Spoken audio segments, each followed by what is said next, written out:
What's going on, you guys? It's your boy Patrick, aka Addicted to Combat, back for another week of UFC action, you guys. We got UFC Vegas 78 on deck. Vicente Luque takes on Rafael dos Anjos at the welterweight division. Now back up to 13 fights. We have that Damon Blackshear and Jose Johnson fight that is now at bantamweight. On the prelims, I got my man Cody, good friend of mine, an absolute killer when it comes to betting. Profitable again last weekend, right, my friend? I think it would have been a better weekend if Bahamondes came through, but hey, we keep going. Yeah. I keep listening to you. You're a little beyond your wise beyond your years with that, with the accepting them bit losses with the big money. It takes me a couple weeks to move past it, but yeah, man. I just won one unit, which I'm happy because I was at the show, and after Bahamondes lost, I was down like 3.5, and then I won my last two, but yeah, I would have won like 20 units had Bahamondes won, but still it was a tough card. I know you hit like a little over 3 units, and would have been a giant night too for you. Yeah, it was like 3 to 4 units up, and yeah, the picks were on point, man. Like called all the underdogs except for Ludovic Klein, which was the only miss we had. So just doing of course you got to throw like $10, 0.1 unit on just the lottery ticket of getting all the picks right, and usually about on average once a year that'll come through for us. And man, it feels bad because it was like right there. If Bahamondes, if that lanky son of a bitch could have just stayed on his feet, we would have turned $10 into like $7K. You know what happened too? Like, besides the fact that he couldn't defend a takedown to save his life, is like as soon as the fight started, because you know how he usually throws a ton of leg kicks, right? But he don't throw like power leg kicks. So he came out. And if you go watch it, like the first minute and a half, like he would go to throw one of his leg kicks, and Ludovic was just countering him with like a power leg kick, and he didn't throw. He like stopped throwing them for 2 rounds. It was terrible.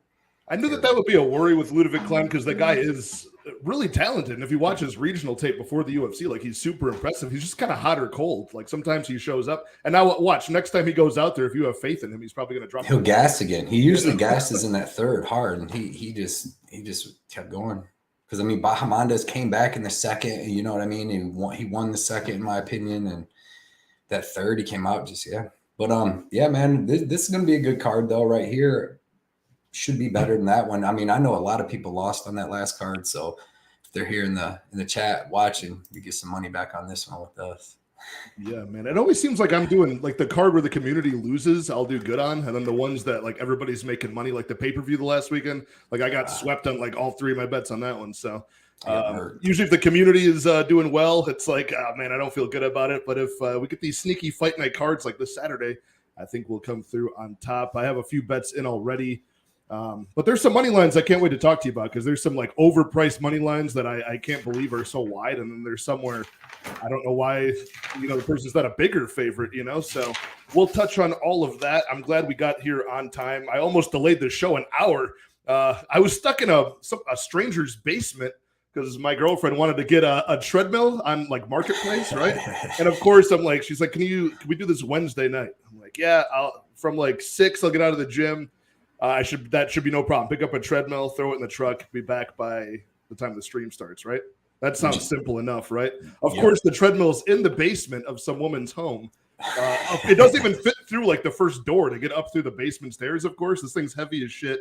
We have to me and my girlfriend's dad are like unscrewing with Ellen Ranch's the freaking like arm to the thing, trying to rewire it. I'm like, God damn it. I hit up Cody. I'm like, can we delay this by an hour? I'm not sure if I'll even make it back in time. But all is well. All is well. I'm surprised you didn't just throw it up on your shoulder and go through the wall, man. I wanted to, but the woman had a nice home. I didn't want to destroy it. But yeah. I mean, she could have told me it was going to be more of a deal. I thought it was going to be like out on the lawn and just ready to be picked up. Ready to go. Right. Yeah. It can never be that easy. So we have made it. I will shout out the chat real fast. We got our guy Mushroom MMA in the house. What's up, Patrick? What's up, Cody? Good to see you, Mushroom. I think you're going live tomorrow night. Can't wait for that. And that usually comes right after Johnny and Cody go live. So it's good timing. Got our guy Free in the house, Free UFC Bet Picks. Make sure you check out him. He is on Instagram dropping picks on a weekly basis. Check him out on Twitter as well. We did a show for the first time on Cody and Johnny's stream. Nigel Lee in the house. First time jumping in this here because of my guy Cody. Well, I'm glad we're bringing some love into this chat as well. Go. Cody appreciate you coming out, Nigel.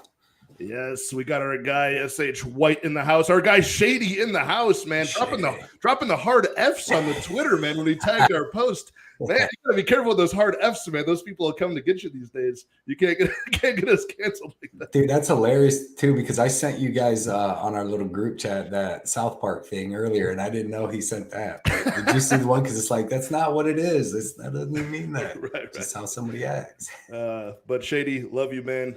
Always showing respect, showing support to us. Just like our guy Daz File saying, "Let's go D-Gens." Our guy Eric Savala in the house.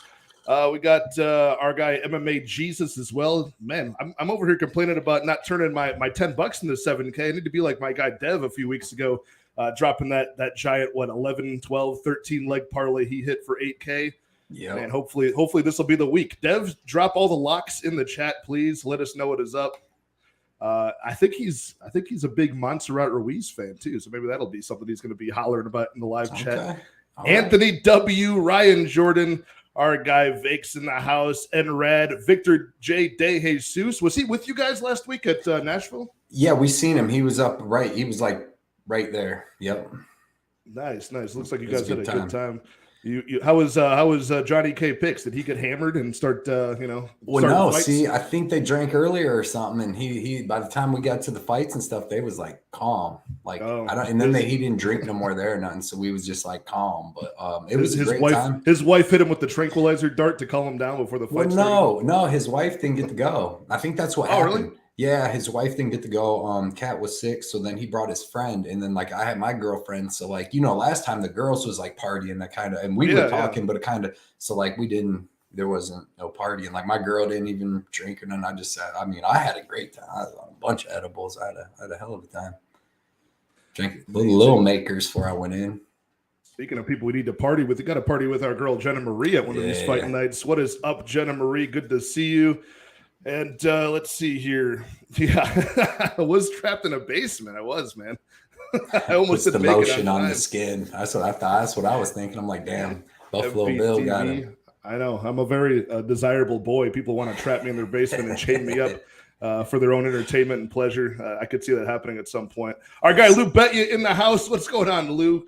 Man, this guy disappeared off the face of the internet. It's good to see you back in here. I just went to message Lou Betya earlier, but I couldn't. But Lou Betya is the man, dude. Dude, me and Eric Betts Fights and Lou were in a group text over the weekend, and Lou keeping us both on red. We tried to say hello to Lou, and man, nothing. We were trying to talk about the fights.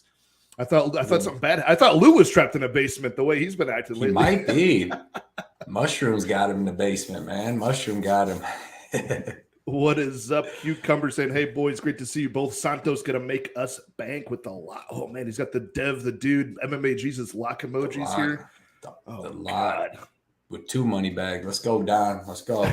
It wasn't a group chat. It was you two, and I was observing. Well, I'm glad you were observing, dude. Very helpful. That's not a group. Two's all right, company. Dude, let's break into the first fight of the night. We got 13 still on deck, right? I haven't had a chance to check Marcel Dorf's Twitter to see if he's waved his magic wand and canceled anything. But we're starting off the night with Juliana Miller versus Luana Santos at flyweight, women's 125 between. Goddamn, this is Juliana Miller's 3rd fight already in the UFC, and she only has 3 professional wins. Ultimate Fighter winner, believe it or not, last August over Brogan Walker, a win that has not aged very well. And what does Juliana Miller do best? The grappling, she looks extremely awkward on the feet striking-wise, right? Her defense is not very good. Her offense can be okay in the striking just because she's so unorthodox that her timing can kind of, trip people up from time to time. But overall, she wants to get in a scramble, end up in a dominant position on the mat, and, try to get the hooks in, which she's managed to submit a few people, but and even TKO Brogan Walker last summer. But she's taken on a debuting fighter, Luana Santos, a Brazilian fighter who's a solid grappler in her own right, black belt in BJJ and judo. Her wrestling is actually decent, right, Cody? I mean, it's like double legs off the cage.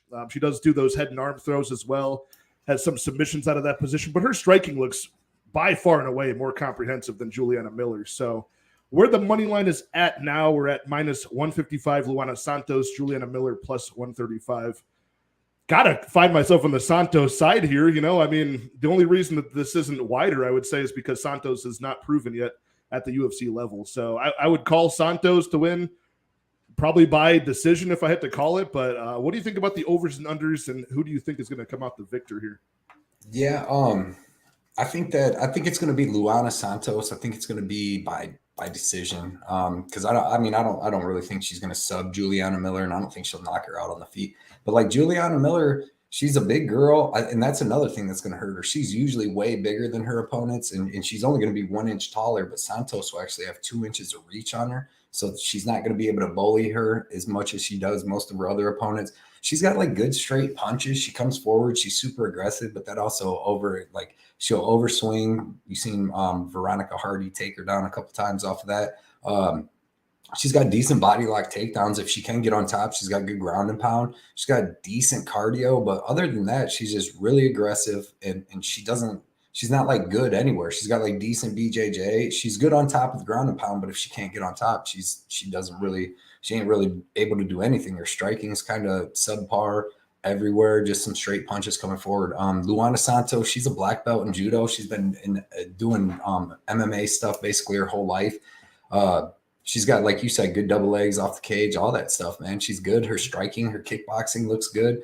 She's got better movement. I just think that she's going to be pretty much better everywhere. I think she's going to be able to be the better wrestler. I know she's going to be able to be the better wrestler after seeing Veronica Hardy out wrestle Juliana Miller. And this girl's actually got a judo black belt and good wrestling. So I think Luana Santos lands the takedown, gets a lot of control time in most of the rounds. And then when it's standing, she's able to piece her up there too a little bit. So I like Luana Santos here by decision. Yeah, and they're both young, so fight to fight, they could look somewhat different. Luana Santos, only 23 years old, making her debut out of the LFA. And she just had a fight back in March where she had a very impressive club and sub victory. Like, she punched the girl, knocked her down, got the standing guillotine for the finish, all in one round. So I like to see that. I mean, Juliana Miller has not been finished yet, but she hasn't really fought that much, so it's hard to tell, how she's going to react when she's in a bad situation. And yeah, if you watch that last fight, I think that was earlier this year, right? When she lost to Veronica Hardy. Yeah, Veronica Hardy. Yeah, Veronica Hardy. Minus 450 or something. I mean, just hard to watch, man. I mean, Veronica Macedo was disrespected, obviously, because she didn't have a great record and had been off for so long. So, yeah, Miller is scrappy. She's aggressive. She could be still improving, and she could end up in a dominant position and win this fight. But I think it's far more likely we just use our eyes, use our judgment, and call Santos to win this fight. Did you say you did any action on this fight? Yeah, I got Luana Santos at minus 135. I got a 3.25 units doing 2.25 or 2.5 units, and I like it. I think she should be right around where she's at, like minus 170, 180, because it's females, but it seems like she's better everywhere. So she's she's 5-1 as a pro, and I think she has like 6 amateur fights where she's like 11-1 basically. So I like it. I like her. Yeah, that's what I'm gonna do. I don't have any action in this fight. Again, I just I'm gonna watch this fight and see what happens. Like I said, they're both young, could improve, but I like your spot there. It just seems like a trap to me, right? Like, why is this money line so short? As terrible as Miller just looked in her last fight. So we'll see how it goes. Nigel Lee with the $5 dono, man. Glad to be here. And like every good first date, I like to make a good impression, man. Dude, you've already made a good impression. You're in a lot of big channels. I see you in Clint's chat all the time, year after year, and just doing your thing, man. So thanks for supporting the community, and appreciate you, man. Good to have you. Our guy Johnny K Picks in the house. Too. What's good, gentlemen in chat? Johnny K Picks, man. What happened to your boy? What happened to Kennedy and Nchukwi, man? I heard a lot of shit being talked about Dustin Jacoby, and what happened? What happened? I cannot wait to see you chugging some beer tomorrow night on the live show. Whose channel is it going to be on? I believe his. It's his channel. Yeah. Yeah, make sure you tune into my guy Johnny K Picks, and think of this face. Think of this face every time you're chugging another drop of lint out of your shoes with that beer. You guys got him back. So you guys going to bet on the next Kennedy one to finish the 2 out of 3? I'm finally getting Kennedy fights right again, dude. I've been wrong a couple times in a row, and finally back. Any action, Effie in the house. What is up? Coast to coast, LA to Chicago, 2 of the best right here. LA to Chicago. That doesn't quite cover where Cody's at. So I think you're left out of that compliment, Cody. there's just people better than me on the East Coast. That's what he said. FA. Oh, God. All right. Let's go to the next fight. We're both on the same side of the debuting Santos there. Blackshear taking on Jose Johnson. This is one of these fights I had to take out of the I've got a file, Cody, of notes that I have on fighters for bouts that just didn't happen because Jose Johnson was supposed to take on Garrett Armfield back in January. So had to dust off that one and remind myself about Jose Johnson, very tall, 6'1" bantamweight, taking on Blackshear, who's 5'10", so not undersized here. And as an underdog in his debut spot against Garrett Armfield, I actually liked Jose Johnson last time because Johnson is just freakishly powerful. Like this guy's highlight reel, just his knockout wins are just nasty. Like he kills people with elbows, kills people with flying knees. Like they are stretchered out of the arena. But the guy has one flaw in his game. I mean, a couple, but the main flaw is getting taken down and controlled, getting his back taken, getting put in submission attempt after submission attempt and having to fight his way out, which is what Blackshear should probably be doing first and foremost. He's a good wrestler and, finally got his first victory in the UFC last time against Luan Lacerda earlier this year. So what's your impression of this fight? First off, we have the odds, which opened a lot wider. I saw a very wide opening line of like minus 350 for Blackshear. It's moved all the way down to minus 200 now. Jose Johnson about plus 156. So initially the line looked off to me. Now it looks more correct. What do you think about this fight? Yeah, I mean, it's tough to break down one of these short notice fights where the opponent's actually pretty good. But like you said, man, Jose Johnson, he's got crazy elbows in the clinch. He's got good striking. He's got good kicks. He's powerful. But Blackshear, he's got good striking too, and he's definitely going to have the grappling advantage here. He's got he's going to have the power advantage, like on the ground as far as ground and pound. You've seen him knock out Luan Lacerda, right? Yep. But I don't know. Standing, it could get dangerous, but usually Jose Johnson's losing till he comes back and wins, unless he gets one of them crazy elbow knockouts. And Blackshear's never been finished. So, and he's on a full camp, ready for everything. We'll see if this fight even happens. But I'll take Blackshear. I just think Blackshear is going to be better everywhere. And if he does have problems on the feet, he can easily take it to the ground and get a lot of control time and stuff there. Maybe get a finish. I don't think Jose Johnson gets finished that much because he's 15-7, but a lot of his losses are earlier on. He lost to Mana Martinez, who, of course, we all know from the UFC. He ate a big left hook from Mana Martinez in round one and got knocked out cold. Yep. So, I mean, he can be submitted. Then we're back in like 2017, 2018, then got knocked out by Mana Martinez. So if you can get knocked out by Mana Martinez, you could probably get finished by Blackshear. But I'll just take Blackshear. It's taking money line. I don't have any bets on that yet. I'm going to look at what the lines are. I was hoping to get to the casino today to get in. I only had 3 bets in so far to get in my other 2 bets, but they haven't dropped the over-unders, so I haven't put them in yet. Yeah, that's something I want to target for this fight because we could get we could get a striking battle early if Damon does not wrestle or if Jose Johnson can somehow defend the takedown or counter it with like a big flying knee or those elbows against the cage. I've seen him counter takedown attempts that way and get knockouts. I kind of like the under 2.5 in this one. It's at minus 150. I like that line quite a bit on Bet Online for this fight because you're going to get Blackshear going for takedowns, getting the back control. He's got a very slick back take as it is. I think he could get the submission on Jose Johnson. Johnson could knock him out early.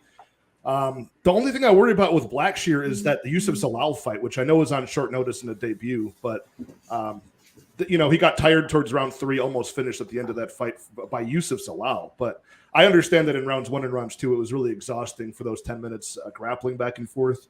Probably not going to get that kind of resistance to tire himself out against Jose Johnson, but that is something I think about. What do you think about the money line in general for this? Do you think it's set about right, or do you find some value on either side? That minus 200 Blackshear. Yeah, I mean, I think that if they were both on full camps, Blackshear would still be the favorite, right? So I would think he would be like, around this much. I would at minus 200, I would probably just take the safer play and like Buday, in my opinion. But yeah, man, I think like minus 180, minus 160, 180. But Blackshear, when he gassed out against Zalal, that was on super short notice though too. Yeah. So I mean, he looked good against Lacerda. I'll take him. I think that he can stand with him easily. He's never been finished, so I think he takes the shots. I will say, even though he has not been finished, I think Jose Johnson can knock him. Right, he's the one to do it. He sends people into seizures and stuff. So yeah, that's my only issue is when you just look at how violent the knockouts have been for Jose Johnson as past. Like it's just hard to like put my money behind Blackshear, but stylistically, I think he's got a very good match ahead of him, a short notice opponent, and a guy whose biggest weakness falls into Damon Blackshear's biggest strength. And not to mention, this does bother me too. Lou's most important fact about Jose Johnson: he had two ladies of ill repute cage side, two ladies, scantily clad ladies at that. Cage side for the DWCS fight last year. Man, if he's got, what if he has three this time? What if he's got like a whole hoe train with him? A fun fact, I used to be friends with him, talk with him on Facebook a couple years ago, even because my one buddy was friends with him like in the Navy or something. I don't even know if he was in the Navy, but my friend Israel was friends with him. So before he even went on the Contender Series fight, because I'm like, how are you 6 foot and 135, dude? I'm like, that doesn't even make no sense. But yeah, he's good. But yeah, even that, being on friends on Facebook, I think he's went through a couple like divorces or something since then. But he's got the ladies, man. He's got the women. Speaking of his weight cutting, that was problematic on his side for the Brady? No, it wasn't. Brady Heaston had a staph infection for the Blackshear fight. What about the Jose Johnson side of things for the Armfield? The Garrett Armfield fight? Was that his fault? Like a weight cutting issue? I think it was. I can't. Let's see. Yeah, it's a Tapology says Johnson medical issue. I think it was a weight cutting. Maybe issue. It was. I mean, it's a big dude to make 135, man. Yeah, so something to think about there. More reason to possibly be on Blackshear. I think a money line bet might happen for me. Might be like a 1 unit shot on that, and maybe a half of a unit to a unit on the under 2.5. That might be something I'm looking to target here. I like violence in this spot. I like Blackshear to win by sub, but we can keep trucking along. We have a women's strawweight fight up next. Montserrat Ruiz repping Mexico, and we've got Jacqueline Amorim coming for her second UFC fight, repping Brazil. Two women that are pretty good grapplers, right? Like the BJJ competitive experience and high-level black belt Amorim. She's taken on a pretty high-level wrestler in her past in Montserrat Ruiz, who we haven't seen in quite a while. Ruiz was knocked out by Amanda Lemos in round 1, which no shame there. But before that, she was able to just bully with a headlock for 3 rounds Cheyenne Vlismas back in 2021. So, yeah, I mean, look, Cody, I mean, the thing that bothers me about this fight is we have basically the same money line for Amorim, like minus 250, that we had the same time that she gassed out against Sam Hughes last time, right? So, are we really just chalking this up to like an octagon jitters issue for Amorim, like an adrenaline dump, gassing herself out on that rear naked choke that was almost locked in round 1? Like, explain this money line to me on this fight, and who do you think is going to come out the victor here? Muted. Yeah, I was going to look at Tapology to see how long ago she fought. So she fought like 4 months ago.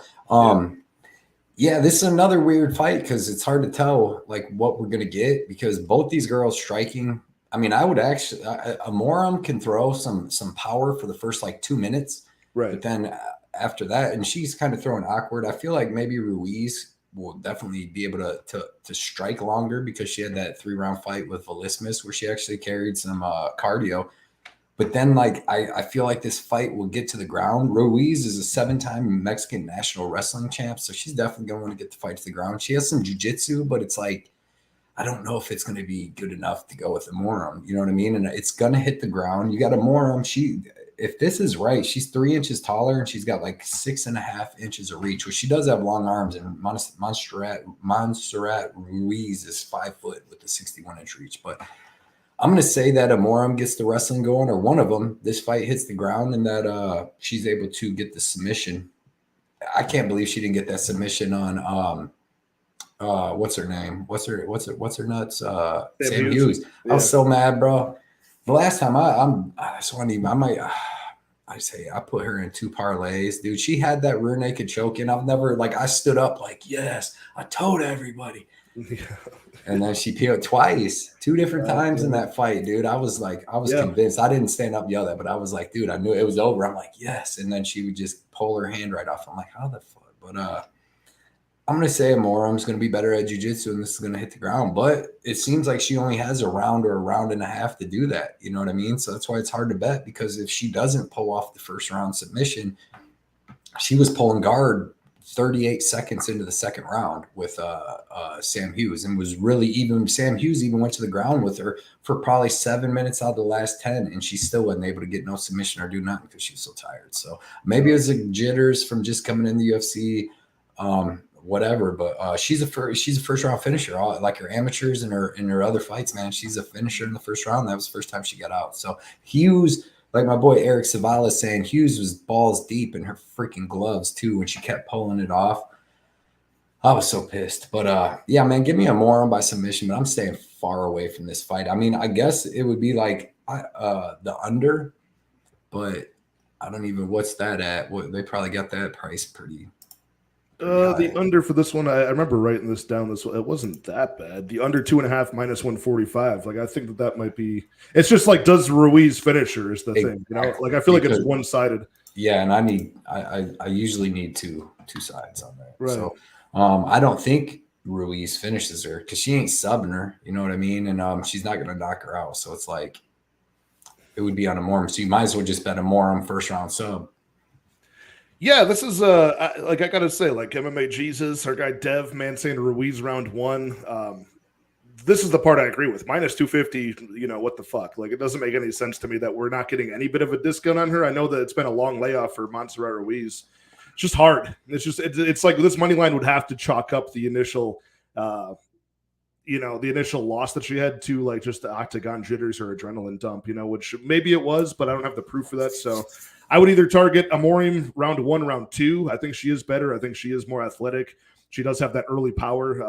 A sniper of a right cross she knocked somebody out with. I think she's clubbing somebody else. But yeah, like round 1 arm bar, knee bar, you know, a rear naked choke. She just mounts people and can beat their face in until they give up the submission. So I think she ends up countering one of the sloppy takedown attempts of Montserrat Ruiz, getting that back take the way that Daz is saying.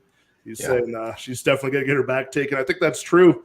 But, dude, I mean, Montserrat Ruiz has the experience, and I want to say that there's value on her line where it's at, like plus 200. Like, I can't fault anybody taking like a half of a unit stab on that, you know, at the odds. I think that it's moved to minus 210. I think that the value is on her money line, but I think you could find value with just a more athletic, more talented ground fighter here in Amorim, playing her like round 1, round 2. Yeah, I would just play her round 1.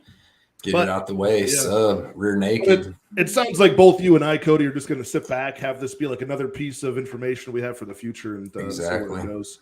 You got one girl in Ruiz coming off a long layoff, kind of undersized at 5 foot tall. You've got this one who's pretty much trying to make her debut over again in Amorim. Just forget that the first one happened. So I'm going to sit back and watch. But, yeah, I like the round 1, round 2 for Amorim here. And, I do think that Sam Hughes is a lot better than Ruiz. Too. Yeah. But I don't know. Can she stop that head and arm? Like I actually watched that freaking Velismus fight. Like 13 of the 15 minutes of her just having her in a freaking arm. She almost submitted her a couple times, putting her in the little arm bars from there and stuff, straight arm locks. But man, what the hell? That's terrible. Wasted life. And then she was talking shit afterwards too when they separated at the final bell. Yeah. Then you watch the Lemos fight. It's hard to get any stuff off her because then she could literally she got punched like 6 foot by Lemos because like Lemos hit her with that combo, dude. She went flying because she's so little.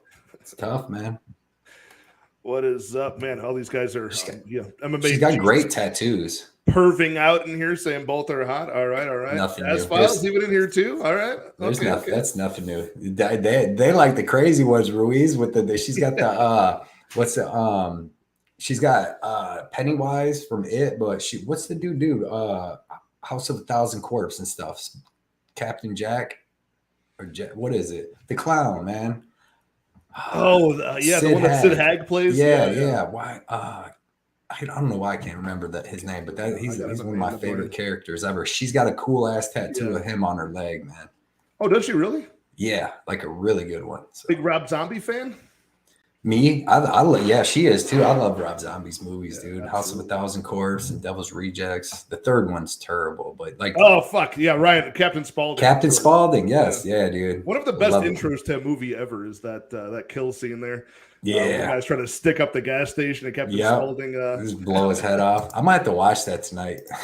Yeah, I watched that. I watch that like every other month, basically. It's a good bedtime. I hate though that. I hate that they freaking ruined it at the end by putting in like all this stupid, like the kind of like Dr. Evil stuff. But Devil's Rejects, that's one of the best scary movies ever made. History scary movies. Quality one, man. What's up? 2 cents in the house. They did a quality stream earlier. I caught the tail end of that when I was leaving work. I got to go back and rewatch the whole thing.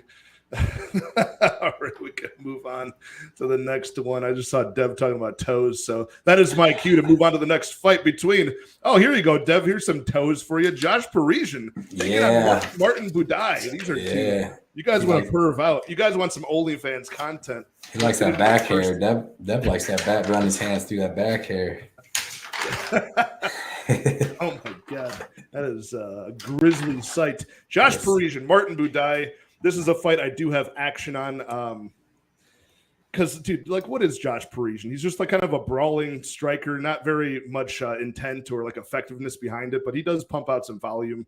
He's just such a lower end heavyweight. But Martin Buday, I think everything is kind of just more substantial that he throws, right? Very big knees in the clinch. He can bully people in the clinch. We haven't seen his groundwork yet in the UFC, although pre-Dana White Contender Series, he is getting takedowns off the cage and actually bullying people, and he's super heavy on top. Like, if you trim these guys down, I think Martin Buday would be – that's, like, impossible for him to reach 205, whereas Parisian, he could probably make one of these Chris Daukaus type of, weight cuts and maybe get there. But I'm just not impressed by Parisian. Hopefully Martin Buday makes this easy and just bullies him to the mat in this one, and we see that for the first time. But I don't have a good eye for this ending inside the distance, but I'm taking Martin Buday's money line. I got 2 units at -200. I just think he bullies this guy either for 3 rounds or finds himself a finish against the cage. Josh Parisian getting D1 wrestled by Jamal Pogues and Dontel Mays, Parker Porter even, he got taken down against. So I just don't see much finishing potential or decision-winning equity for Parisian. I don't really know how he wins this fight. Do you have any more faith in Parisian here? Dude, Parisian's terrible. Thank you. Parisian is terrible. He's got 15 wins. Only 7 of them are to people with winning records, and he shouldn't even have that because one of them 7 was Roque Martinez, who beat him like pillar to post the whole fight. I bet him. That was like my second bet. When I started like my show, I only was doing like 3 bets, and one of like or maybe it was even like the first 2 that I started making over there. I don't even know. But I had a bet on Parisian, and he didn't win that fight. And all Roque Martinez did, which he's 5'3", 260, was push him up against the cage, hold him there, and beat the shit out of him. He probably outlanded him by like 40 strikes. I guarantee it. But Parisian's terrible, dude. Wait, did they get rid of Roque Martinez? Is he cut? Yeah, man. That was the guy. That was the big guy from Guam, right? Like the little short sumo dude. Yeah, and Parisian should have been cut because he got beat up. He even said afterwards, like, I really don't think I won that fight. Because on the same night is when what I won a bunch of money on was Bruno Silva knocking out Thurman. But Parisian's not good, dude. He's got decent long kickboxing. He throws his stupid stuff. He's got a decent spinning back fist. And other than that, dude, he's got some of the worst takedown defense ever in the history of freaking heavyweight wrestling. Dude, he's terrible at that. He can get held up against cage. He's so sloppy, and all he does is have a spinning back fist. Like Dontel Mays beat this dude to death. Every second of that fight would throw him to the ground, beat him up until he finally finished him.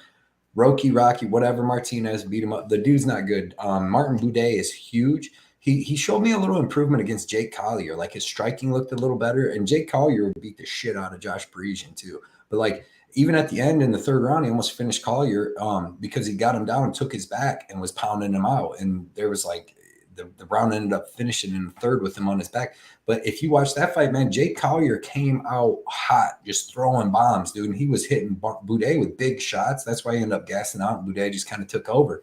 Yeah, but super durable. He's a big dude, and he's going to be able to take Parisian up against the cage, beat him up there. He might even be able to land the takedowns on him because Parisian's wrestling is so terrible.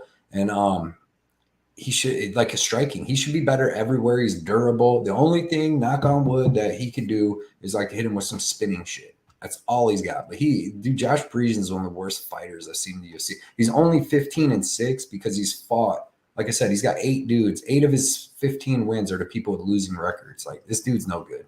I bet Buday. I bet 4 units to win 2, and I wanted to bet like 8. I wanted to put him in parlays and stuff, but Bahamandez ruined that for me. So I ain't gonna be doing nothing like that no more for a little while. But I want Josh Parisian to be gone. Alan Badeau almost put him out, dude. That was such a sloppy fight. That was hard to watch. I watched that one back again just to remember what had happened, and that was a lot of fun. It was a fun fight, but it was just hard to watch, man. Even the referee was looking at them like, at what point do I jump into this fight? You guys are just tumbling around on the floor, sweating on each other, gassing out, missing every strike. Sloppy heavyweights, man. Yeah, man. I'm just enjoying all the comments in the chat of people just saying, just saying Parisian shouldn't be in the UFC. He's a bum. Mm-hmm. My He's guy Justin saying Buday, it seems like a solid parlay piece this week, and that's pretty fucked up. Yeah. So you got four units on Buday. I got half of that. I got 2. So right at that minus 200. I think the line is still right around there. Minus 200 for Buday, plus 170 Josh Parisian. I just don't see, like, it would have to be Buday messing up in this fight. You know what I mean? Yeah. I mean, he would have to get caught with a spinning back fist. That's the only way that I can see. Like, his cardio doesn't seem that horrible, right?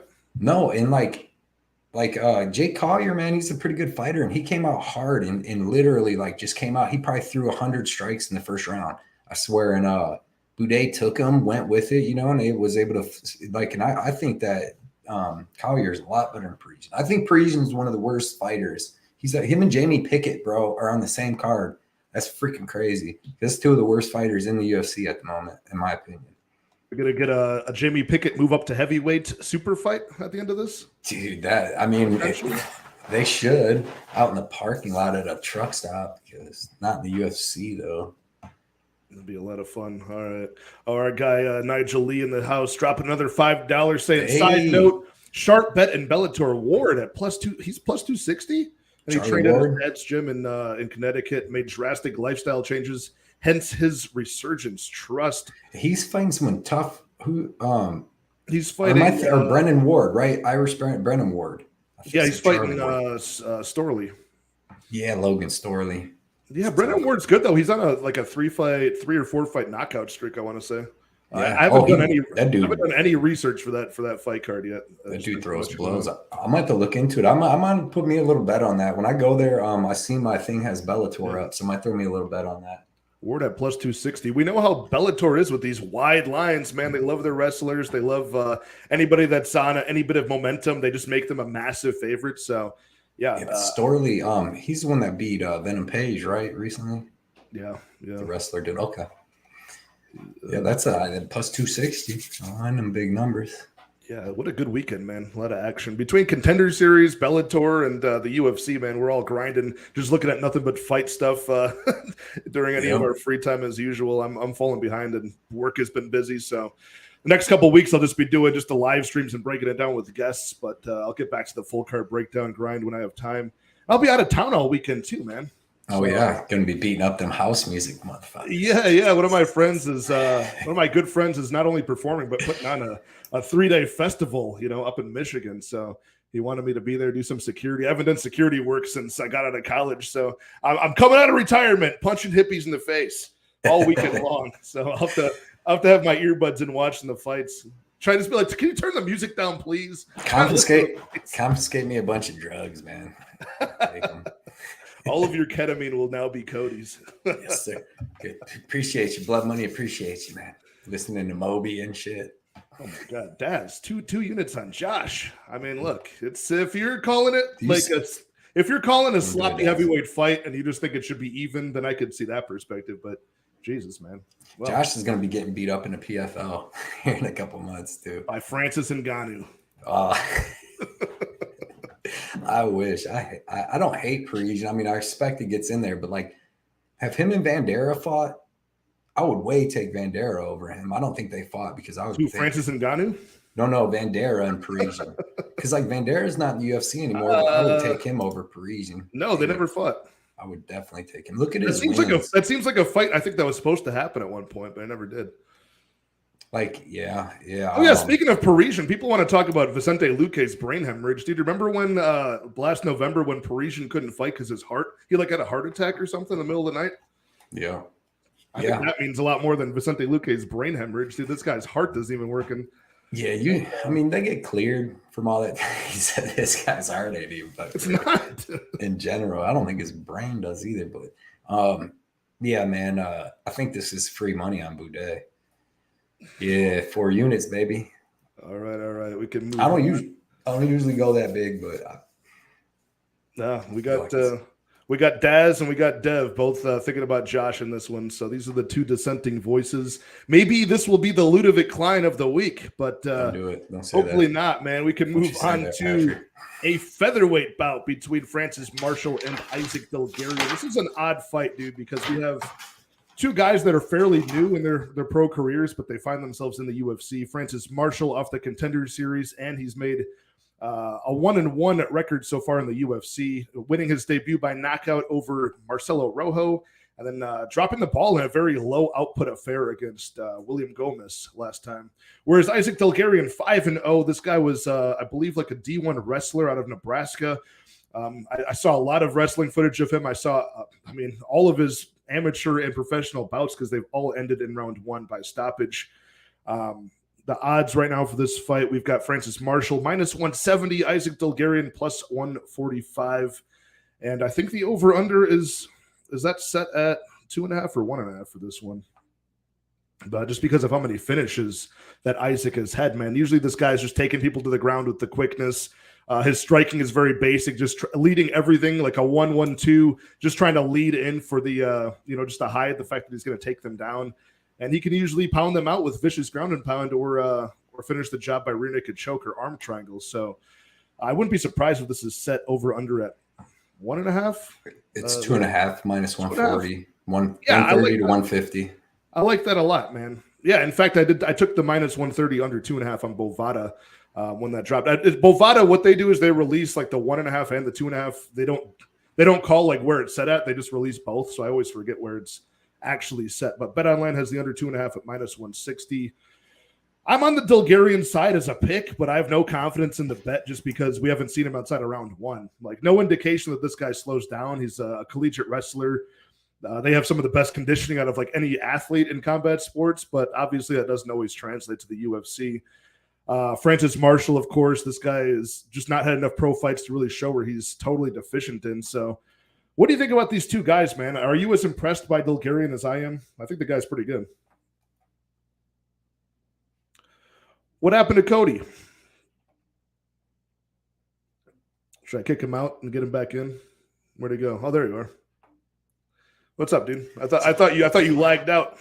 A sneeze attack, man. Had to an attack. Man. Yeah, it was a good one. I only sneezed like 3 or 4 times. I usually sneeze 7. So yeah, this fight's going to be excellent, man. Yeah, I was saying, like, I'm pretty impressed by Dulgarian just so far. I mean, for what you can tell from the level of competition and, like, how fast he finishes his fights.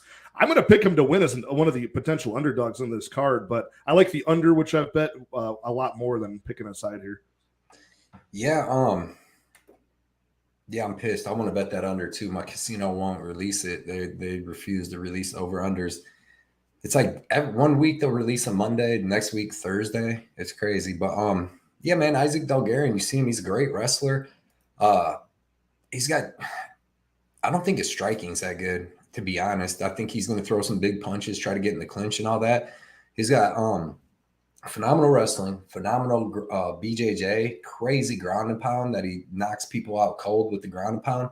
And he's opportunistic, you know what I mean? If he beats you up with the ground and pound, you give him his back, he's going to choke you out. If he's got your back and he's trying to rear naked choke you and you go back in the mount, he's going to knock you out. So he'll punch you into submissions and submit you from punches, all kinds of different stuff. The dude's good, but he's finished every single person in like under 2 minutes. And that's because he's fought the lowest level of competition from his regional amateurs all the way up. The last guy he fought was like 7-2, TJ Britton. That guy's not a 7-2 fighter either. And he's a tall, skinny dude. And to be honest, it looked like, to me, it looked like Dulgarian's striking wasn't all that great. And he was kind of like, not panic wrestling, but like he got he came out and threw a fast head kick And then that dude cracked him. And then after that, it didn't look like he wanted to strike at all. And he, wrestled the dude down and then finished him in the first round like he always does. But I don't think that's going to happen here with Francis Marshall, man. This kid's good. He's very well-rounded. He's got good wrestling himself. So it's not like, I mean, when you got two people like this that come together that are both good wrestlers, nobody's going to dominate the other one. Even if they take each other down, it's most likely going to be scrambles to get back up. You know what I mean?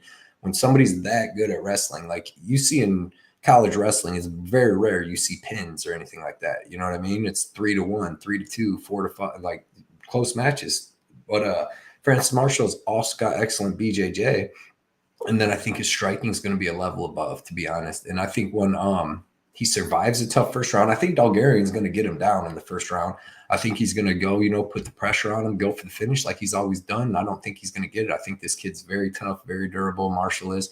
I think he's going to survive it. And then I think in the second round, Marshall either starts landing his own takedowns when Dulgarian slows down a little bit, or Marshall just keeps it standing, uses wrestling to keep it standing, and then get him a finish there. So I actually like Marshall. I like Marshall in the under in this fight. Yeah, that's why I like the under, because you could look at it both ways, right? Like it's either Isaac is the real deal. He goes in there to and gets it done. That's why I like both. Yeah. So you could get that way, or he gashes out and it turns out he's not ready for this type of adversity. The first kind of like, big challenge he gets with, okay, I can't just dominate this guy into mount in 2 seconds and club and sub or tap him out.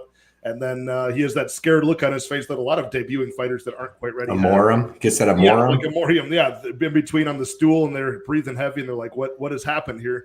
Because Isaac Dulgarian, I mean, this is good and bad, right? He's from the Kansas City area, so of course he fought in FAC for all of his fights so far, except for one, amateur and professional. So he's been in the same league, not really branching out, but he has only been fighting since 2019 as an amateur and 2021 as a pro. So this guy should be making rapid improvements.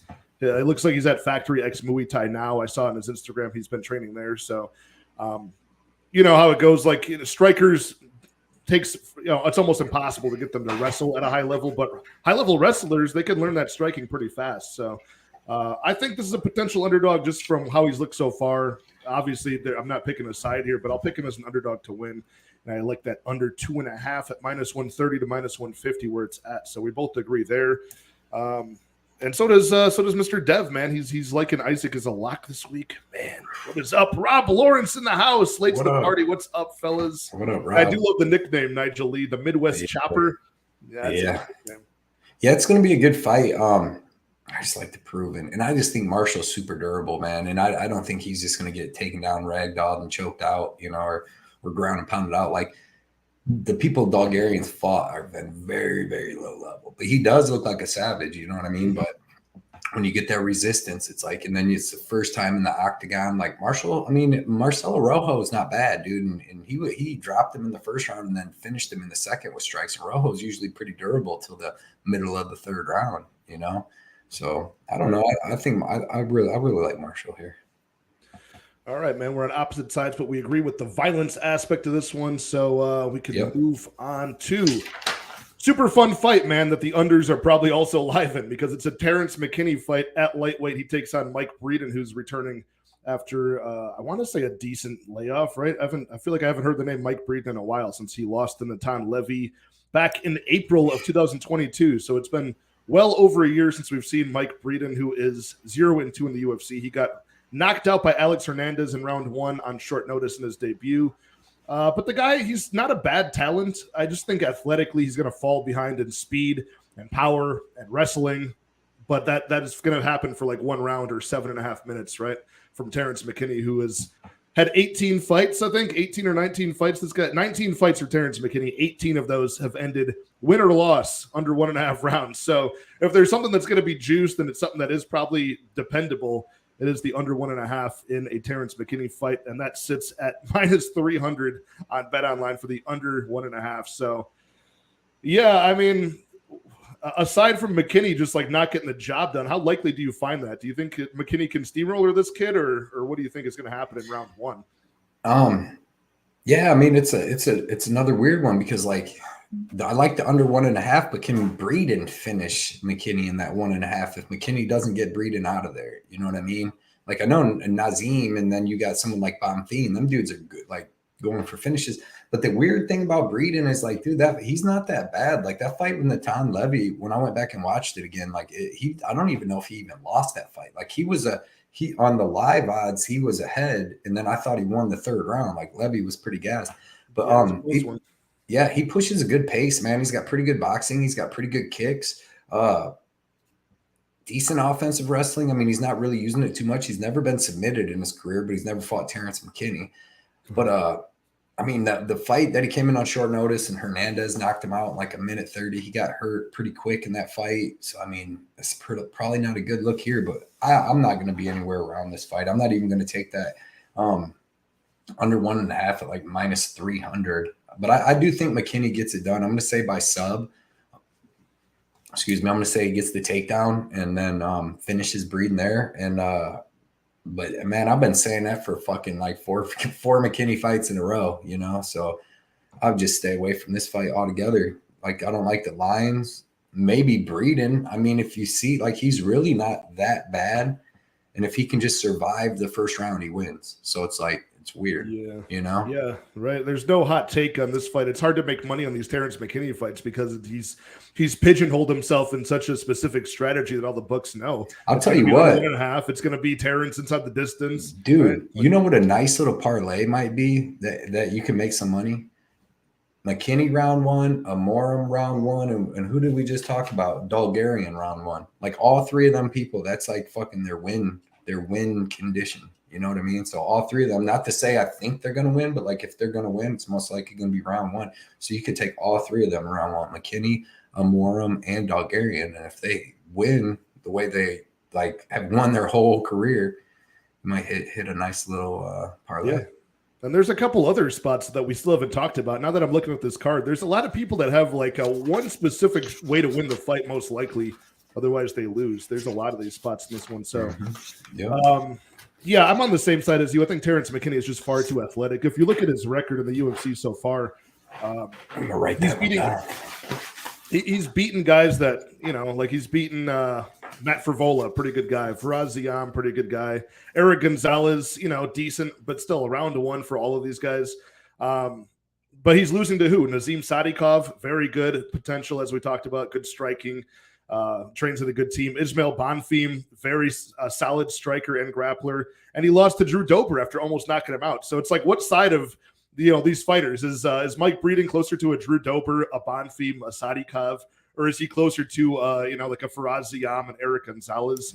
I don't even know if he's as good as those guys. So I think he kind of falls into a losing against Terrence McKinney in round 1 category. I think it's a club and sub. I mean, it's so crazy that McKinney is so talented, but just for 5 to 7 minutes, right? What about he's on short notice again on this one too? Breeden was the one that had a fight. So I mean, you got McKinney that's already got low gas tank coming in again on short notice. But I guess it don't matter because, like I said, it's in the first 3 minutes or nothing. So yeah, I don't think it matters a whole lot because he's not going to get extended. And you know, if his training camp went well for the last fight, it was on that Mayra Bueno Silva card, which wasn't that long ago, right? So as long as he's good to go back in there, he could kind of extend. Probably like he was peaked for a fight.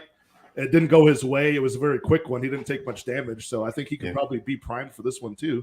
It possibly could be a good thing, you know, aside from the weight cut that Effie's bringing up here. Yeah, Cucumber saying it's tough to bet against a guy called Breeden. That is true. And we've seen some spots where Breeden does have can he win against a diminished version of Terrence McKinney? Is he good enough for that? Probably. I think he is, man. He was I thought he was beating up Natan Levy. Who would you take in that fight, McKinney or Levy? Again, that'd be a weird, crazy fight. I think Terrence round 1, but Levy is good enough. He's well-rounded enough where I think he could survive. So probably Levy round 2, round 3. You know, it's so tricky with these Terrence fights. So the way to make money on this fight is if you have the ability to live bet, and you can live bet within rounds, like minute 3.5 to minute 4 of round 1. That's when you bet the Mike Breeden plus money. Otherwise, the books will probably be all over by the time that round ends. And yeah, a hard one. I think it is round 1 submission for Terrence McKinney. Not really a good way to bet this fight. But yeah, Breeden's not bad. But Breeden's got a lot of round 1 stoppages as well. Like he's kind of a fast starter with his power if you really look at his record. So I think it looks like the Alex Hernandez fight. He gets punched, then he gets submitted this time. So yeah. Rob Lawrence saying if T-Rex loses, do you think he's cut? What do you think about that? I mean, dude, he's the fun fighter, but I mean, like Jamie Pickett's still fucking here. So I don't know, maybe. Jamie Pickett is terrible, and he don't even bring a good fight. It's not like Jamie Pickett's even fun to watch. He clinches you. Like that's how he beat Storopoli. And what's his Joe Ugly Man Joe Holmes? Yeah, that's how he beat them two turds. So yeah, man. I don't know. I don't think he is. I think he'll stay for some. They'll just keep going down a level. I don't know who's below Breeden. Maybe they'll just fight Gonzalez and them again. I don't know. Yeah, Shady's saying don't parlay McKinney. I'm right there with you. I don't think he's that trustworthy. SD Crusader saying this is money. Mike Money Breeden, I assume. If Terrence McKinney and Faraz Ziam fight 10 times, how do you think that works out? I bet Ziam that fight, dude. And I was just waiting for him to survive that first round, and then he got choked. It's probably like 50-50, dude, because like Terrence will use his wrestling half of the time and probably win. And if he strikes and misses on a bunch of punches, Ziam Ziam's getting better too. Is the thing? Is Terrence getting any better? Probably. I don't think he is. I'm not seeing improvements from this guy, and he's still pretty young. Right. True. That's the issue. He seems like a very one-dimensional guy, even though he's well-rounded. Like I'm not seeing improvements because his fights are too damn fast to really see if he reacts to adversity well or not. You know what he don't do? He doesn't move his head and he doesn't move his feet. I was trying to figure out, like, do you think it's mental, physical, or what with him? Why he's not good? Like why he gasses after one round? Because like some fights he ain't even put in that much effort in the first round, and in the second round he's done. It doesn't matter. Like it doesn't matter what happened in the first round. In the second round, he's literally a whole different person. So it's like, is that mental, or is he have that bad a gas tank, or what is it? You know what I mean? But you know what he doesn't do? He doesn't move his feet. Like he seems like a really athletic dude. And if he would move around the ring, he don't move his feet. And then these dudes like Nazim and what's the other dude? Bonfim just back him up to the cage, man. If he don't hit you with them first couple shots, he just gets backed up to the cage. That's why he gets hit with all them flying knees, because he doesn't move. He's just standing there and he's just like doing this, and they just. So I don't know, man. I think he needs to start moving his feet, and then he needs like a mental coach or something, because yeah. I mean, for a while when he was winning fights coming out of what was he at, the LFA before this? I forgot where he was at. I know he was starching people on the regional scene. I think it was Contender Series and stuff. Yeah, he like had like a running chart of like all of his fastest finishes. Like he was trying to set a record each time. So I think it is kind of mental. Like he was kind of believing his own hype that he could keep on setting record, George Masvidal style numbers in the cage. And I think he keeps his feet planted because he wants that power. So he's damn near the Beverly Hills Ninja at this point. Yeah, it's getting. You know what I mean? He's a good hammer, great hammer, phenomenal hammer. But it's not a guy when it comes to being the nail, man, not so good. Not a guy you want to be. Bullin Boys Sports in the house. Everybody go subscribe to them, formerly the On the Line podcast, if you are not familiar. McKinney's last short notice fight was Drew Dober, and if Dober's chin wasn't concrete, McKinney had a win in under 30 seconds. Massive flying knee in that fight. But yeah, I think people figured him out now, though. You know what I mean? Like that is a problem. You don't go out and start exchanging with this dude out of nowhere. You let him throw his stupid strikes. His strikes are stupid. His kicks are stupid. His punches are stupid. Like him and Frivola fights 10 times. Like how does that go? You know what I mean? Like because Frivola we didn't fully know what McKinney was about at that point. Came in on short notice, hit him with the 2-piece. But I think Frivola would win that fight. If now knowing what we know, probably like 7 out of 10 times if he just doesn't come in and do that. But his striking is really not that good. If you watch McKinney, if you watch him against Gonzalez, he started freaking cracking McKinney. Like he had better striking than McKinney. McKinney had to take him down and submit him. But if he couldn't have, that dude was about to start beating him up. Yeah, at least there's some fight IQ there, right? He got cracked by Gonzalez and decided, okay, I'm a wrestler. Let's go back to that.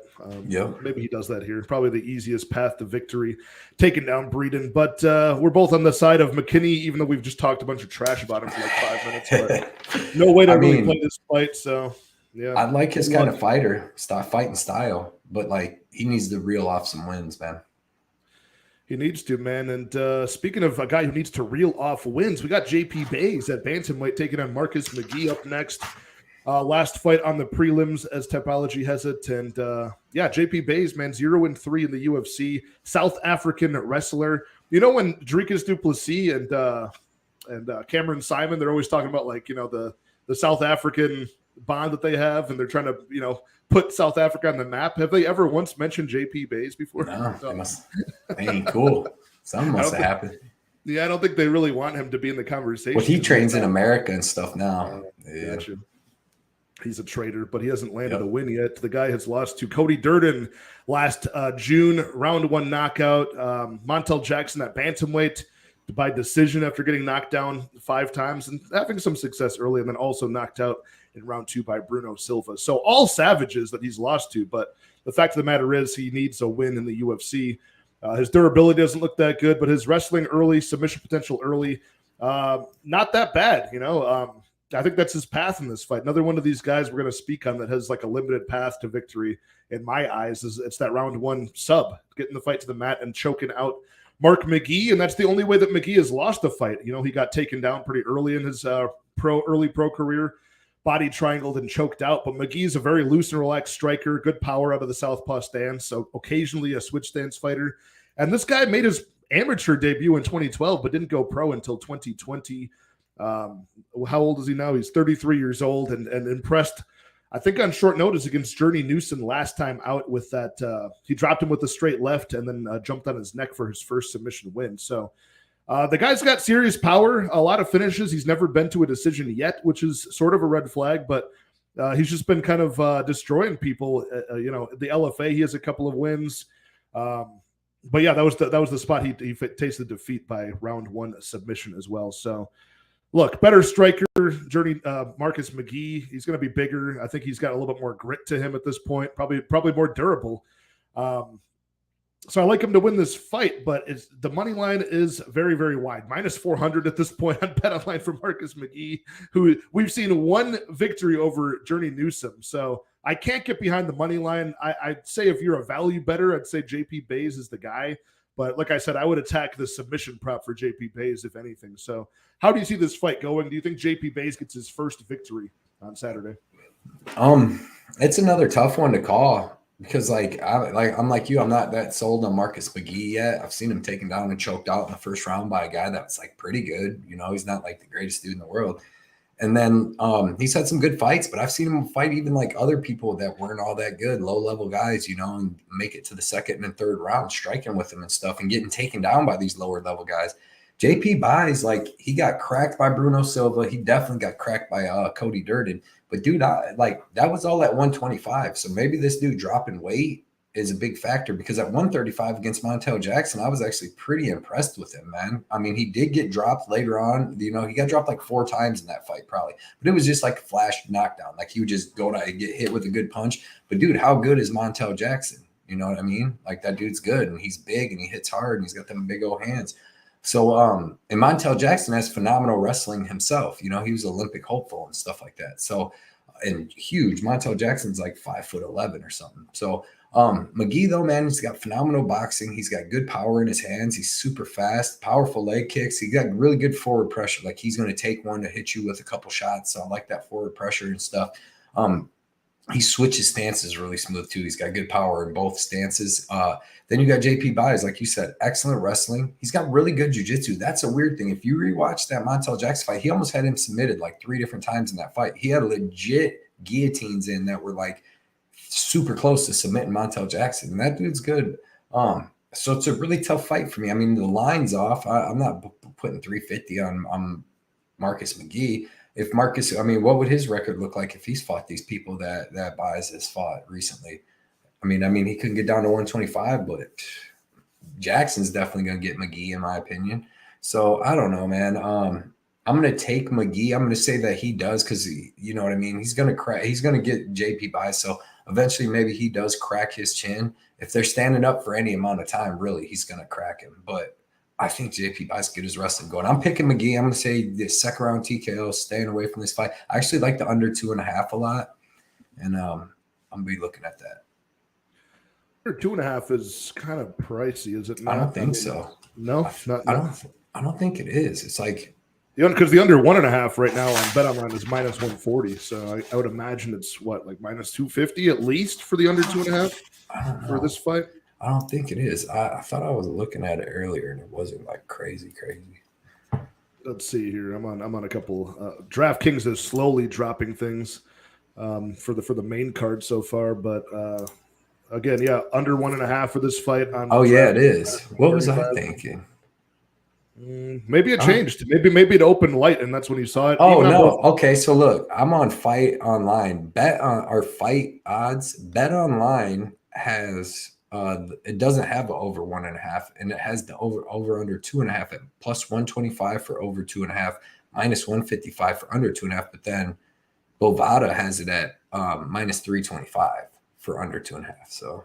Yeah, right now on BetOnline, I'm looking at it. Fight does not go the distance, minus 400. So yeah, maybe it opened light. Somebody screwed up. I don't know about that.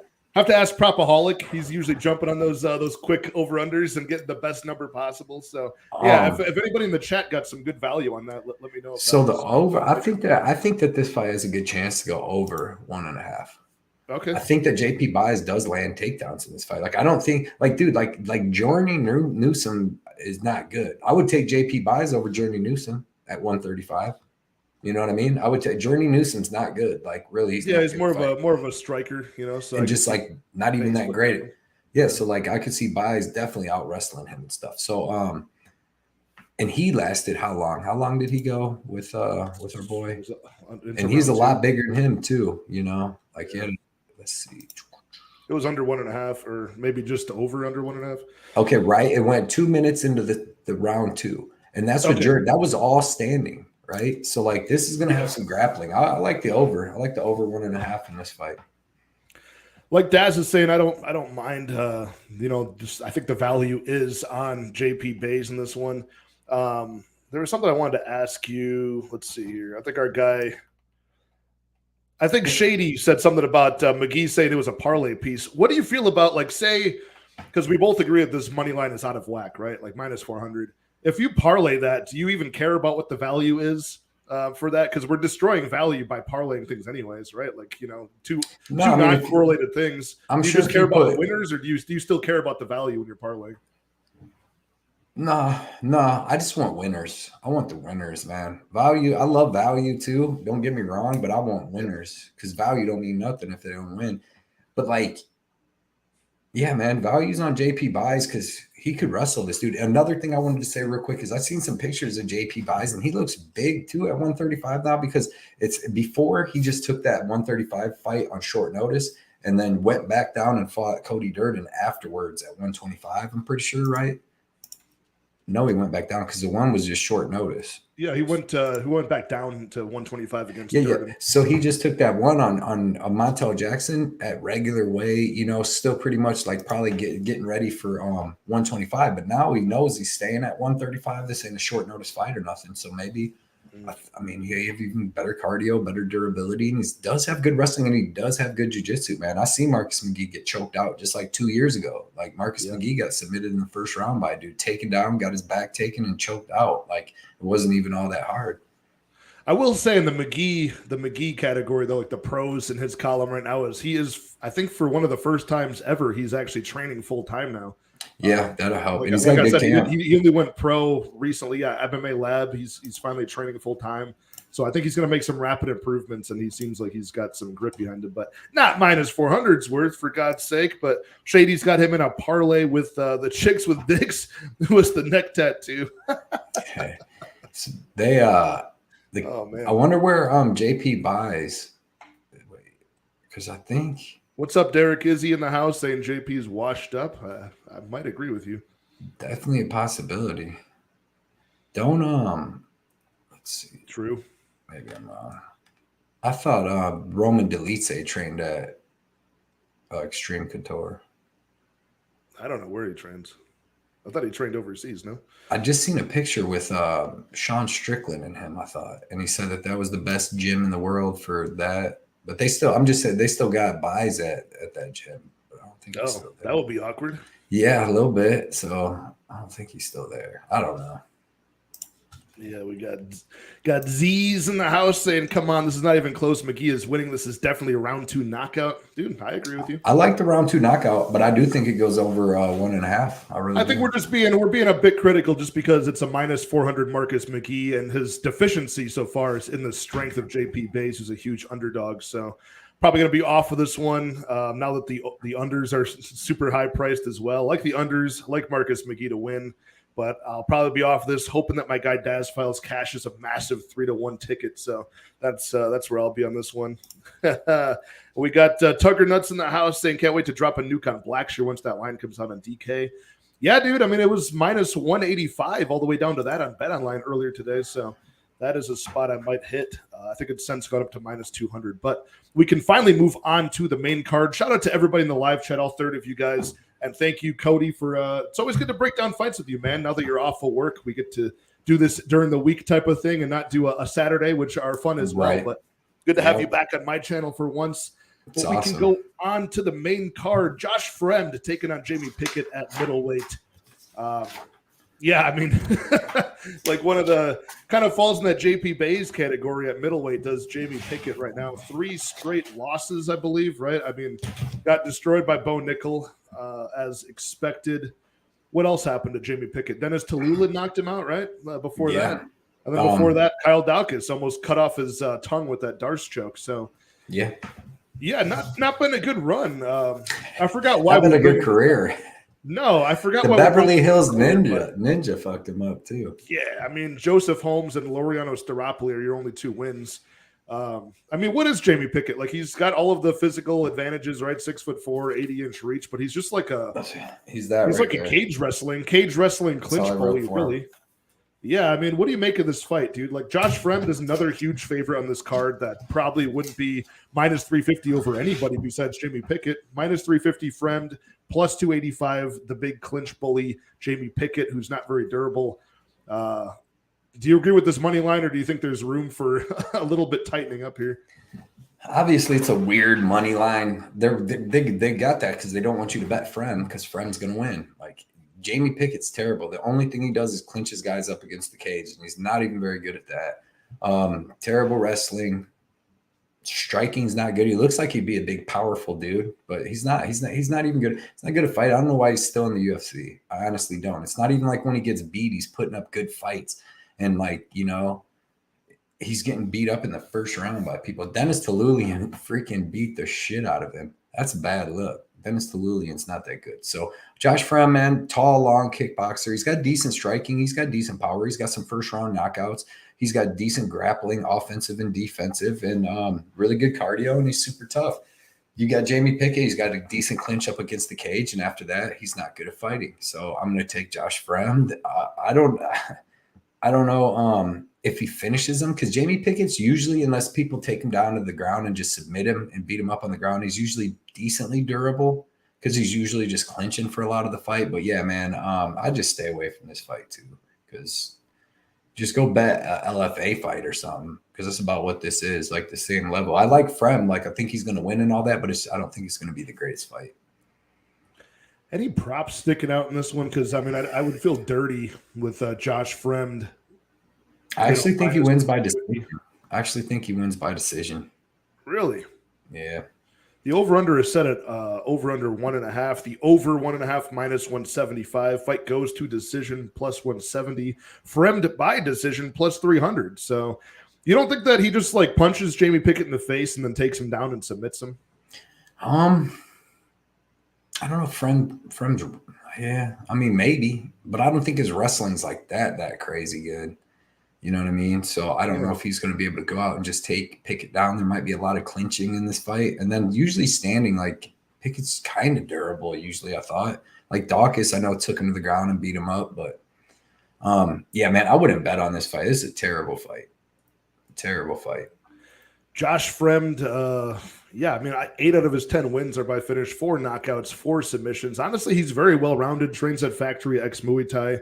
I took Josh Fremd in his last fight as an underdog against Cedricus Dumas, not because I was super impressed with Fremd, but because he had like a well-rounded skill set, and Dumas is one of these young, confident kids that just had not yet been tested, and I like underdogs against those guys. But other than that, I don't remember being that impressed with Fremd. He did survive against Fluffy Hernandez to a decision loss, which I thought was pretty impressive.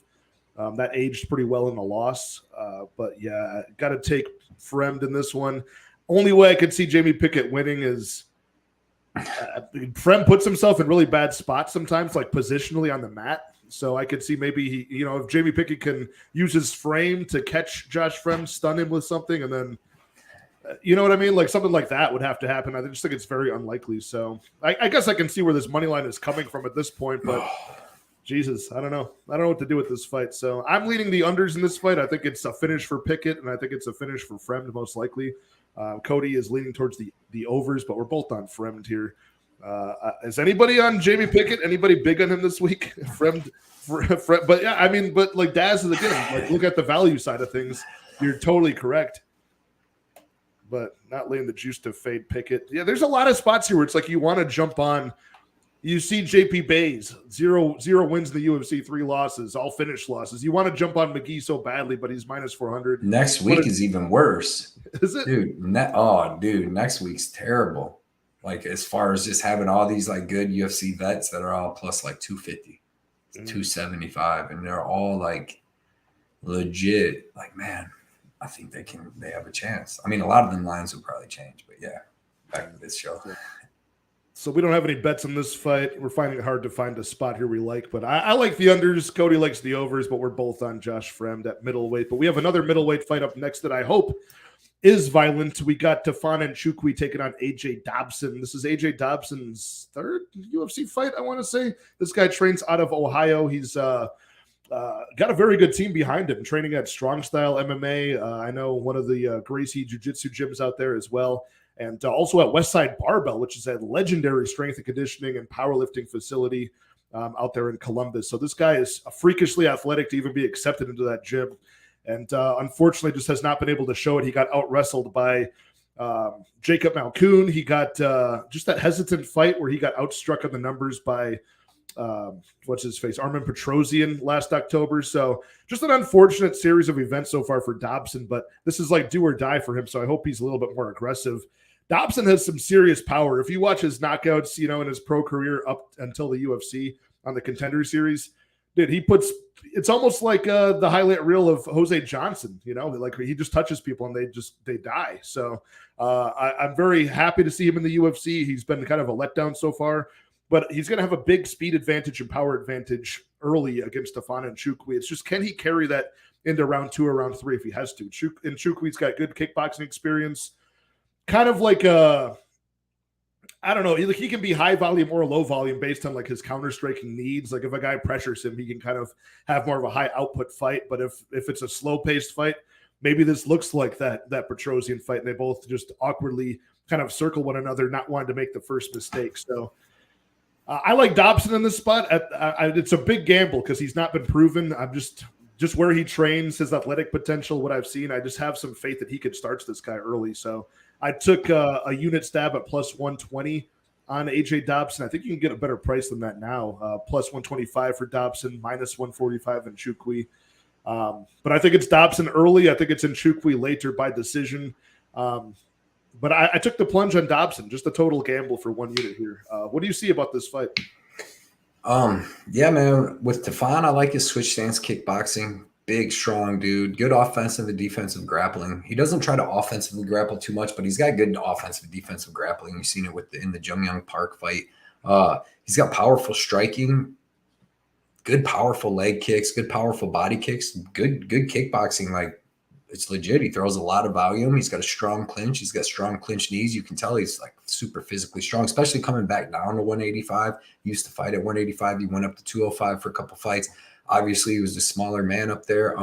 He was beating Asmat Murakhanov until he got caught with that flying knee, and then we're finding out and then he came back real quick against Ulberg, and we're finding out Ulberg's a savage. So Tafon is, I think he's durable. I think them other 2 fights were just, he got hit with the crazy flying knee, and then he got hit right on the button by Ulberg. But AJ Dobson, I'm just not impressed with him, man. He's a big, strong, athletic kid. He's super fast. He's got excellent eyes where he's seeing the strikes defensively and not really getting hit, but he's gun shy, man. You've seen against Petrosian. He was gun shy the whole fight. Like the whole time he was reading stuff, missing the punches, and then just not firing back. And then against Malkoon, he just got out grappled the whole fight. So I've seen him get out grappled and I've seen him get out struck. he's a good wrestler, but he don't have jiu-jitsu to hold people down. It doesn't seem like, not in the UFC anyways. He was able to get Petrosian down a couple times. He hopped right back up. So I don't know, man. I think this is going to be a kickboxing match, and I think that Tafon isn't going to get finished by Dobson. Because Dobson throws weird punches too, man. Like even against Petrosian, like he's fast and but he's not throwing power punches. Like it's almost like he's throwing just arm punches, and then he wasn't even throwing that many. It was weird, especially when you got Mark Coleman in the corner yelling, "Go, go!" and he really wouldn't do much. I like Tafon here as long as Tafon doesn't get knocked out, which I don't think he will. He seems a little he seemed durable at 185 in his fights. And he's not fighting big, giant 6'4" dudes with 80-inch reach, you know, that punch you from across the room. I like Tafon here. I think he throws more volume. I think he's going to win in the clinch up against the cage with his clenched knees. I think he throws more body kicks. And I think as long as he don't get knocked out, he wins. I like Tafon. I actually like the over. I think this goes to decision. I think this is like a boring kickboxing match, man, where they're both just throwing some punches. Because even with Tafon, you see how big he is. He's still more of a volume guy. Like he doesn't throw really the one shot knock you out punches, man. He throws a lot of volume kicks with some decent pop on him, but he's not. I mean, he screams when he does it, but he looks like he should kill you, but he don't. So give me Tafon. I actually think he does it by decision, man. I love Mark Coleman yelling, dude. Mark Coleman's from my home city, Shady. I love him. He's a crazy man, dude. I love it. I love it. Yeah, man. Got a little of that in me. Fight Talk in the house. And what's up, gang? How's it going, Fight Talk? Good to see you, man. Can't wait to see where people are assigned on the handicapping graphic on Twitter this week. Like I always shout out Fight Talk only his awesome posts on Twitter. Go follow this man right now. Yeah. Every Friday he'll assign different handicappers, Twitter personalities, and things like that. A fight out of all 13 this weekend, and we'll all have to put our best bet. He puts a nice compilation on Saturday. I've been killing it on this thing. I've been killing it. I should just only bet the fights that I give him on Twitter. Right. Dude, the first one I did, he gave me the main event with Cannonier Vittori when I told everybody, I was like, dude. That was beautiful. Dude, how much shit did I take? I don't even know if I got to talk to you about that. Remember we was at that Bellator and everybody was like, you're an idiot for taking – I had like 8 people in a circle. Johnny K. Yanni K, and everybody else they's throwing. They were like, you suck at picking shit, man. You're picking Cannonier. I'm like, yeah. Yep. But look, man, about this fight, I don't disagree with anything you said. You're on point. I don't have really much. I'll be honest. I don't have much backing behind why I'm on AJ Dobson. I just think the guy's got a lot of power. I think he's got a lot of potential. He hasn't been able to show just yet. He fought a really good wrestler in Jacob Malkoon in a debut. He fought a really good kickboxer, as we're finding out, in Petrosian, and just had kind of this an unaggressive, hesitant performance, which probably doesn't warrant a bet in his follow-up fight here. But I just think he's got a really big athletic advantage over Tafon Nchukwi, who's been knocked out twice in a row now. So coming back down, Tafon, Here's the thing: Tafon was he was the live betting leader going into the third round against Park when I was watching that, and he was beating Mirzakhanov. You know what I mean? So that's 2 dudes that I think would throw a pretty good. Not a beating on Dobson because he's very defensively sound. Like that's what I'm saying. Like he moves his head, gets out of the way super fast, but don't fire back. It's like maybe he'll do it this time, but if he does, you'll be in a good spot probably. Yeah, again, I think it is if you are going to play like probably Dobson by knockout or Dobson round 1. I can't see Dobson out voluming Tafon Nchukwi. It's possible, but again, with you think this goes to decision, and I agree with you based on what we've seen from these guys and how hesitant they are. But dude, the under 2.5 at -129. Like these guys are violent, man. It's probably going to be a striking fight too. So I don't know, man. From what I've seen, they was violent before the UFC. Yeah. But since in the UFC, 5 of their last 7's gone to decision. You know what I mean? The only 2 that didn't was when Tafon got knocked out. So like they're not finishing nobody. But Tafon did get knocked out twice. So I get the durability go. But then we're both at 205 against big dudes. So it's tough. But like the thing that gets me on Tafon, man, is like I said, I've seen him beating Mirzakhanov, and I've seen him, having a great fight with Park, who I'm pretty high on at 185. But Dobson, it's kind of scary because, like you said, man, Dobson it looks like he has what it takes to be a badass fighter. He won't throw. And like I said, that's just amazing to have Coleman in your corner yelling the way he does, and then you still not doing that. I wonder how that locker room talk was after that. Like, throw something. I think it was just tires squealing and Mark Coleman just going home and saying this kid's a waste. You're walking home, kid. You're walking home. And it might happen again here, but I am, like I said, I got one unit at plus 120 on Dobson. Just a real gamble on his potential here. I know he's very athletic early. So and I don't have no bet on Tefan, nothing yet. So I'm rooting for you. And even if I end up betting that over, I'm rooting for you. You know what I mean? As long as I don't bet Tefan. He's on the list though. Tefan is in the top 10 of betting. All right. We got a much lighter weight class, women's 115 up next. Two Brazilians going at it. Poliana Viana versus Yasmin Lucindo. Another one of these fights where we have Poliana Viana, who's got sort of a specific method of winning, usually by round one finish in her fights. Before last time, it's usually round one sub, but she's coming off of a very quick knockout. 47 seconds over Jin Yu Frey back last November. Yasmin Lucindo in her third fight now. She had that awesome debut last year in San Diego against Yasmin Hauergi. Fought to a decision loss, but they both really impressed in that fight. And then she just beat Brogan Walker in April in a dominant fashion, 30-27. You know, not a whole lot of shame in that win, but, you know, a lot of people expected her to finish Brogan Walker. So that was kind of a letdown in that aspect because I thought there was a big skill difference there, and she was a pretty big favorite. You know, Yasmin Lucindo, she's got very good striking. She's very aggressive. She does like to wrestle and take the fight to the mat quite a bit, which would probably not be a good move against Poliana Viana because that would introduce her only way to win this fight, especially early, those round one arm bars. She's got a pretty slick back take, which she can transition to an arm bar from there. But the level of competition for Poliana Viana that she's beaten has not been very good, right? She's beaten, girls like Emily Whitmire, Mallory Martin. She's now knocked out Jin Yu Frey, which might be her best win on her record to date, you know? So I think Lucindo has better potential than all of them, and she's still very young. She's 21 years old, so a lot more room to improve. But obviously, I have not seen her in a bad position, like in a scramble on the mat, you know? So could she freak out and make a bad decision when she's on the mat with Viana? Could she get caught up in this early submission? I think it's definitely possible. Where the odds are at now, we're looking at Lucindo minus 190, the favorite, Viana plus 160, the underdog. I'm on Lucindo in this one, but I just want to see how she performs in this challenge. So give me Lucindo. I just don't have any action on this one. Are you more confident in one side? Man, this is a really, really, really good fight. Like it's a weird fight. So you got Lucindo. Her striking's phenomenal, dude. Her hands, straight power. She's coming down to straw weight too. She's been fighting at 125 at flyweight, so she's coming down to straw weight. And she's still going to be the smaller fighter. Poliana is going to be 2 inches taller with 1 inch of reach. Lucindo has super fast hands, excellent power, man. She can throw 5-6 hook combinations and just be cracking. Excellent boxing, super fast hands. She's got good, like you said, she's got pretty good wrestling. In decent jiu-jitsu, she's got a good spinning back fist. Her only problem is she's 14-5. She's only 21 years old. She's been fighting since she was 14 years old, right? 7 years ago, if you go look back. But she's been submitted 3 times, and 3 out of her 5 losses are submission losses. So when you go to Poliana Viana, her kickboxing is underrated as hell, right? She throws powerful body kicks. She throws good straight punches with good pop on it. It's weird. If you go look at Poliana Viana, she probably doesn't have a takedown in the UFC. Her wrestling's not good. It's just that she's one of them jiu-jitsu girls or players that come and put that pressure on you, like Charles Oliveira, and want you to take them down. They're not worried about getting taken down, so they can throw everything at you in the book. And then when you get overwhelmed and you catch a kick and then you take them down, then they armbar you. That's what she's done to like Mallory Martin and Emily Whitmire and all them. None of them girls wanted to be on the ground with her, but they ended up there getting submitted.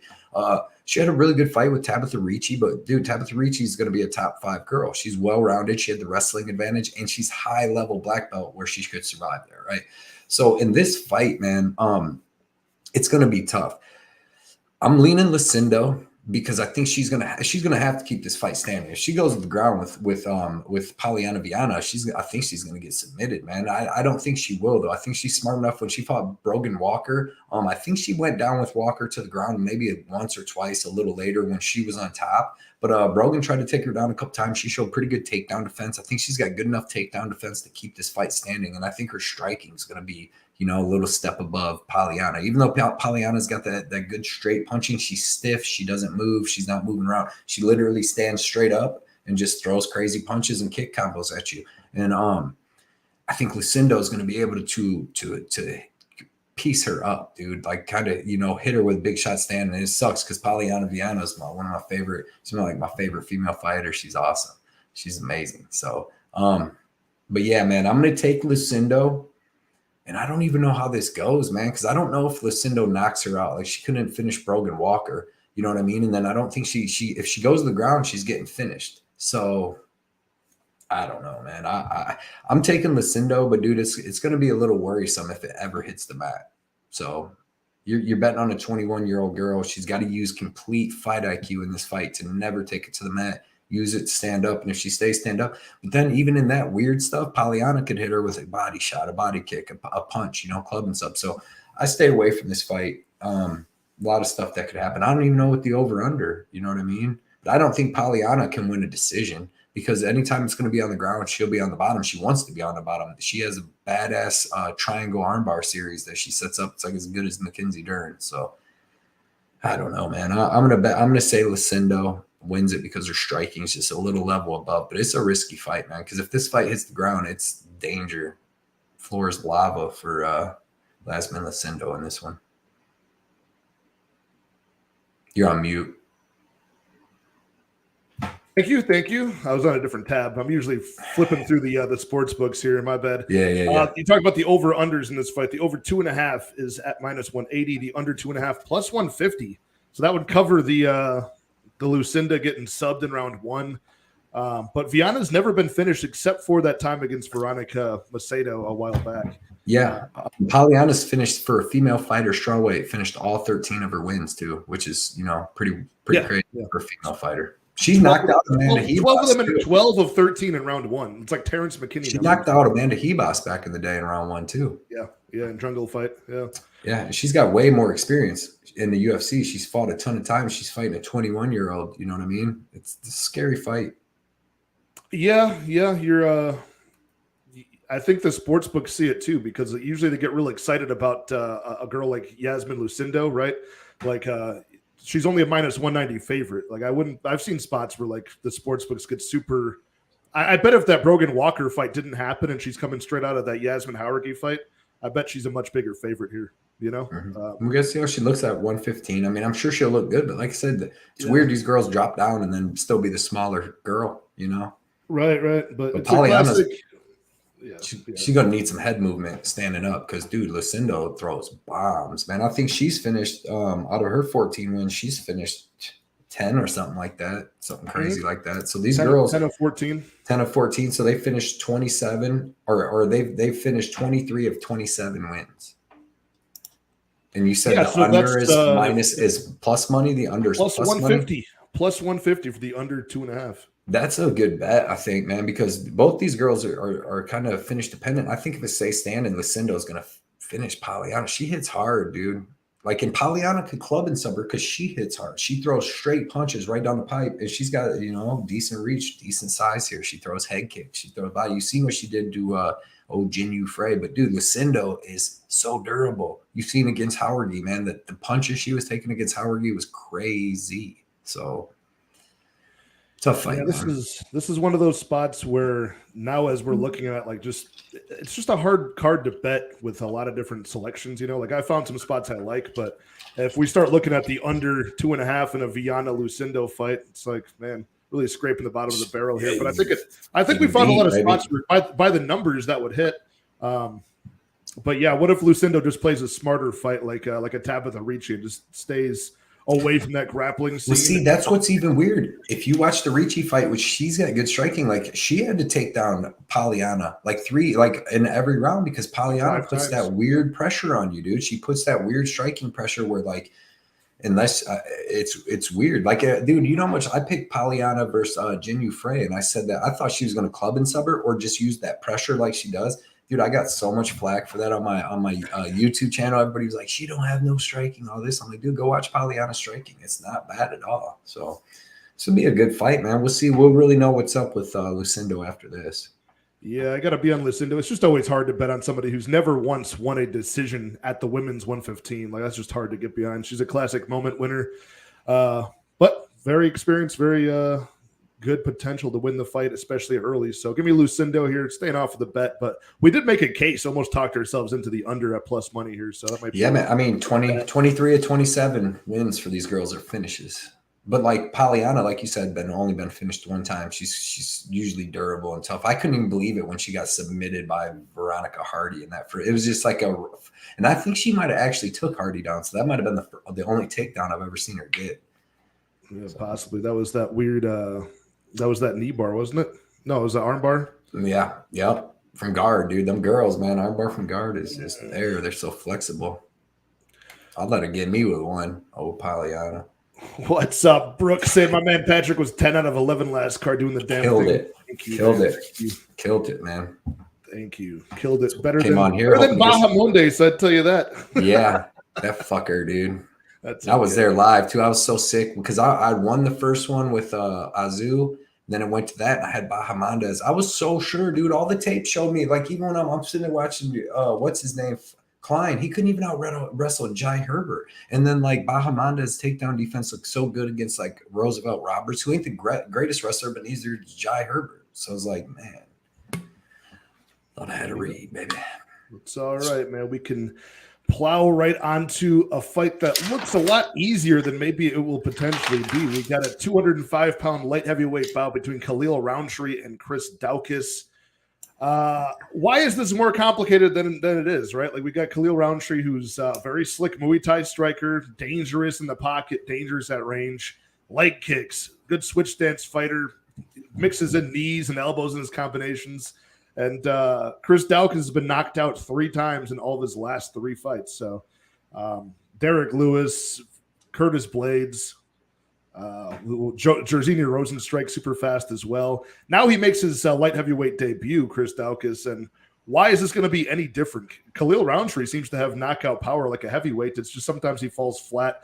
If people pressure him or he's just having an off night, like he'll have a Marcin Prachnio experience where he's facing a chinny guy like Prachnio, but he does not end the fight by knockout. In fact, he lost it by decision. The thing is Chris Daukaus creates a lot of chaos, right? Like you want to talk about the combined finishing props of the last fight. Chris Daukaus, like everything this guy has done has been under 1.5 rounds. I want to say almost every single time he's 11 knockouts out of 12. I think they're all under 1.5 rounds. So I'm on Khalil Rountree in this one, but the problem is the potential for ground advantage for Chris Daukaus. Like, we don't see it. He's more of like a boxer, more of a brawling boxer who was fast for a heavyweight, but you know, he's got to have better wrestling. He's got to have better BJJ than Khalil Rountree, right? Is that a way that Rountree could lose this one?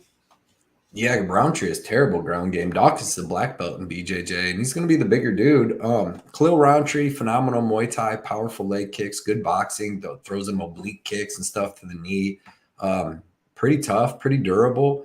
Terrible ground game, though. He's got terrible takedown defense and ground game, and we just haven't been seeing him fight ground fighters. Like, but when he fought Ian Kutalaba, I went back and watched that. Dude, he got the shit beat out of him and gave up. I mean, but he was eating big-ass elbows. But powerful southpaw boxing, man. He has a good guard. He's been durable throughout most of his career. And, I mean, except when he's eating that elbow by Johnny Walker. But then he gave, like, Gokhan Saki that elbow in the clinch. So, I mean, he's got that good elbows, like you said, good knees.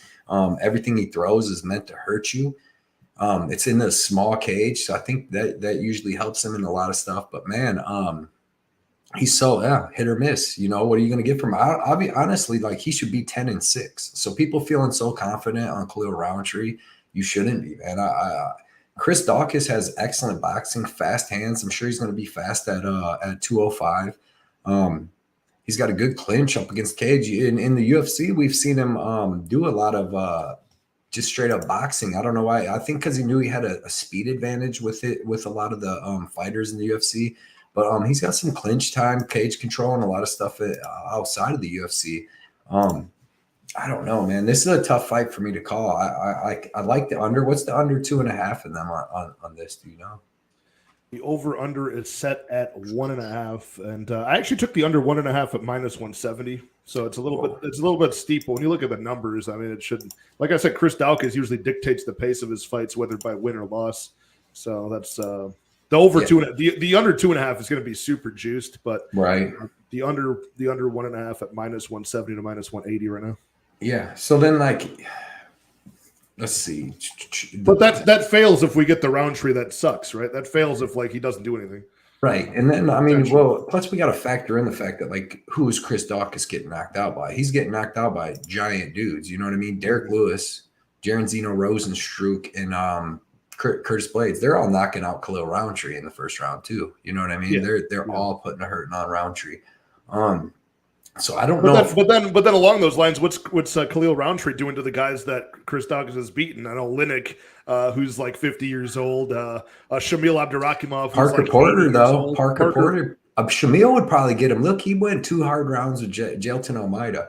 But I don't know, man. I don't know if Khalil Rountree packs that same punch like that. But I mean, if he hits him clean, he's usually like throwing them crazy leg kicks. Look what he did to Eric Anders. He beat the piss out of him for with them leg kicks 4 times. Yeah, he knocked him down with punches and knees to the face, kicked him. Yeah, I don't know what was going on with Anders in that fight though. Like he had some weird times. Like Anders went from being a huge dude sometimes to like not having as much muscle. Like, but when he's big and maybe sauced up or something, he's a little better. God, is this true? Crystal octahedron in here. Yeah, Khalil is a vegan duck. Is he really? Yeah, you didn't hear the Joe Rogan interview with Sean Strickland, dude. He went in on Khalil Rountree, dude. I saw the headlines. I didn't actually listen to him. But yeah, man. I don't know. I'm picking Khalil Rountree, but there's a lot of fights here I don't have confidence in, and you don't have to bet them just because they're on there. Because like Chris Daukaus does have, all right, he's got power in his hands, dude, and he's got fast hands, and he's got a good clinch, and he's got good knees in the clinch. Like he fucked up Parker Porter, even Shamil, dude. He hits with power. He's got good hooks, and he took some good shots against Shamil. I just think that like it seems like he's chinny, but he's getting hit by some Jaron Zeno Rosenstruck and Derek Lewis, dude, hit hard. Like them dudes, you know what I mean? And then even Curtis Blades hits hard. Like he was beating up Derek Lewis until he had that stupid shot. Give me Rountree. I'm just not confident on it at all. Like I could see Chris, and then not only that, but like Chris Daukaus has good striking, so he may be able to go. He's heavy on his lead foot because he's a boxer. So and Khalil does have them power leg kicks. But like if Daukaus can get any sort of wrestling going, he can take Khalil down and choke him out. That's how bad Khalil is off his back. Like he's like Tyson Pedro took him down and choked him out. Like he just hasn't been fighting any ground people. But like Ian Cuchalaba would just grab him and throw him down. Fucking elbow him in the head. He got up like 1 time. He threw him back down, elbowed him 3 times, and he just was like turned over. He did what Kennedy did. So I don't trust either of these guys, especially not with my money. Yeah. You know, I have money on Rountree. I also have money on the unders. Okay. But like you said, I mean, he should be 11-6 if you count that. 10-6. He should have got the win. 10-6. But also think about 10-7. He has that no contest, but that was lost to Mikhail Oleksiejczuk. Yes, failed for something. I forgot what he failed for, but he out wrestled him in round 3. Had like 5 minutes of control time in round 3. So yeah. Sheesh. What is up, Tyler? 138 MMA in the house. Everybody go subscribe to my man. Tyler. Betting on Rountree is something you do after you see how he is at the weigh-ins. Violent Rountree or the passive. Right. Good point. Can we tell based on the way? Does he just look more shredded when he's violent? Does he like scream or does he? Dude, he's kind of like weird. Even when he came out all weird against Carl Robertson, he was all low, and Joe Rogan asked him on his podcast. I listened to it. He's like, "Why'd you do that?" He's like, "I don't know. I just thought of it right before the fight, and did it." And he was getting punched in the face in the first round by Robertson, dude. So I wouldn't trust him with my money. Like if he was so boo. So take that. I just don't trust this fight. But dude, like Daukaus, like is a legit black belt. And he's going to be a bigger dude. And if he can get a hold of Rountree and land some takedowns, man, he's got a good clinch. I mean, I think he can. But Rountree's got good elbows in the clinch, good tie clinch. So I don't know. This fight to me could go a million different ways. That's why I love making 5 bets where I just fucking skip past these kind of fights because I got so many every over under of every fight plus every money line I got to look at to pick 5, and that's what it does. Because if not, I'll be betting a lot of stuff. But how certain can I be on everything? We're talking about the mental thing for Rountree, how odd he is. Crystal Octahedron saying he breathes his shoulders in the fights. He's about to lose when they're announcing his name. Go check Walker quick. Man shows anxiety. Yeah. He is a mental, especially if he gets pressured early, he can kind of shut down mentally. Yikes. Hopefully the good one comes out. That's like It's like, remember BJ Penn, you know, his career, sometimes he'd be like licking the blood off his gloves, going savage. Sometimes he'd It's like if we could get fat, you know, if we could get Khalil that fought Anders every time, you're betting him. And he has been fighting good, but like, I don't know, man. I don't think Daukaus, I mean, I just don't think he's as bad as fighter as everybody says. Like, he's not that bad a fighter. And like, when you take it, like, you come from fighting them giant ass one-hitter quitters down to a Khalil Rountree. He's not even that big of like a one-punch knockout guy. You know what I mean? Like, a lot of his shit's like leg kicks and stuff. And so I don't know, man. Yeah, he's good though. Hopefully, it's a nice sidekick right to the ACL of Chris Daukaus early. Yeah. I cash the under, I cash the Rountree, and it's. I like your under though. I do like your under. One of these dudes should get each other out of here. That'd be nice. That'd be nice. So I'm rooting for you. I have no bet, so I'll root for Khalil in the under for you, bro. All right, let's do it. Let's hopefully we get Savage Khalil. Hopefully he broke his vegan vows and had a steak before this one. Has that blood dripping down his chin. Just goes full Savage. Sean Strickland said he came in the gym and then Strickland made fun of him, and then he got mad and left and was like, "You shouldn't do that to me." And make fun. Like, he said like he's a weird dude. Like, I don't know any of it. I'm just saying, I'm repeating and quoting Sean Strickland because Khalil's a tough dude, but like, you know, Strickland, he's a straight bully. So, Khalil's probably just like a regular dude, but one time he showed some little bit of weakness to Strickland. So yeah, Strickland probably called him a homophobic slur for being a vegan, and then he left. I don't blame him. I don't blame him either, you know? Strickland beat him up. Strickland's 85, right? He beat up, obviously, because Rountree should have just beat him up. He's a 205. He should have just beat him up. But Strickland looked good. Jesus. So, all right, we can move on to the co-main event at featherweight. We got Cub Swanson, absolute legend of the WEC and UFC, taking on Hakeem Dawodu. Two strikers primarily going at it. I know Cub Swanson is, a BJJ fighter if it goes there as well, but largely a very loose, relaxed, exciting striker. Keeps the hands down, baits people in for nice straight pull counters. Hakeem Dawodu, a guy who's been kind of like we talked about with some other fighters on the prelims, violent outside the UFC and World Series of Fighting, not so violent in the UFC. You know, the guy is kind of hit or miss. Had some high volume spots, some good performances, but he's only really had like one or two really good knockouts in the UFC, but certainly capable of it. Cub Swanson, the guy who is once known for legendary durability and grit, but he's getting old. He's 39 years old, and obviously that durability starting to fade. You know, out of his 13 losses, 7 submissions, 3 knockouts.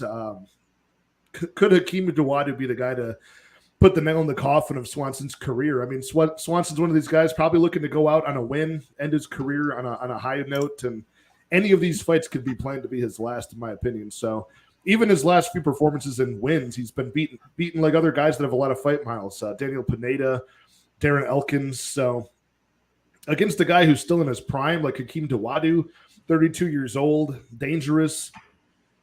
Yeah, I think I got to take Dawodu here. It's just, I don't know. Like, Dawodu seems like a guy who could definitely shit the bed as a -210 favorite, you know? Like, he could have one of these low-volume performances. He just got out-wrestled by Julian Erosa for 3 rounds last time he fought, so outstruck as well. I don't know. I don't really know what to make of Hakeem Dawodu. What's your thoughts on this guy? Like, I've never really been big on trusting him to do anything correctly. I mean, he's got good Muay Thai. He's super tough. He's durable. He comes forward. He's got good cardio. His last fight, yeah, man, he came in over. I think there was something off. I had bet Erosa. I'd bet him big. I had him at like +185 against him, just because, you know, Dawodu doesn't knock people out. And if you don't knock Erosa out, he makes it a really, really tough fight. And then Dawodu came in overweight that fight also. So that was, let me see, that was, obviously there was something off with that. But yeah, man, good Muay Thai, good powerful calf kicks. He's got pretty good boxing. He's got good offensive and defensive wrestling. His jiu-jitsu is okay. When he gets taken down, he can be held down, but he did have a reversal on Julio Arce and stuff like that. No reversals on Movsar though. Movsar beat the crap out of him a little bit. Cub Swanson, well-rounded, good kickboxing, can fight from either stance. I don't know what he was doing, dropping down to 135, coming off a decent win over Elkins. You know what I mean? That was a bad move. He went down there and fought people that are quicker than you, and usually you use your speed to beat people, and you're going down and giving up that speed advantage. But he looked good against Pineda, and Pineda wasn't washed at that point. You know what I mean? He just hit him with some big shots. But Cub, he killed Darren Elkins too, but that was a sad fight. Like, he was just so much faster, man. I wish I would have bet the house on him. So, like you said, Cub's 39. I don't think he's going to be able to wrestle Dawodu. So I think this is going to be a striking match, man. I think it's going to be a good fight, like a little back and forth fight. I'm going to take Dawodu. I like him by decision. 6 of his last 7 wins are by decision, and 6 of his last 7 fights have went to decision, win or lose. So he has the one finish win over the one Chinese dude that was the opposite of good, and it was even still late in the 3rd round. So I really like the over in this fight. I really like Akima Dawodu by decision. I think he can use his powerful leg kicks. You see Pineda was landing some powerful leg kicks, and then before Cub hit him, caught him, countered him with a straight right. So as long as Dawodu stays safe, man, he should win this by decision. Yeah, and Juicy J is the man. You're on mute again. Yeah, what do you think about Cub Swanson? Can't hear this you. Guy's not really taking people down, right? I mean, he took down Jonathan Martinez last time out at bantamweight the one time, but can you not hear me? You got your volume back? Nothing. No? Let me know in the chat if I'm off or not. I think it's on mute.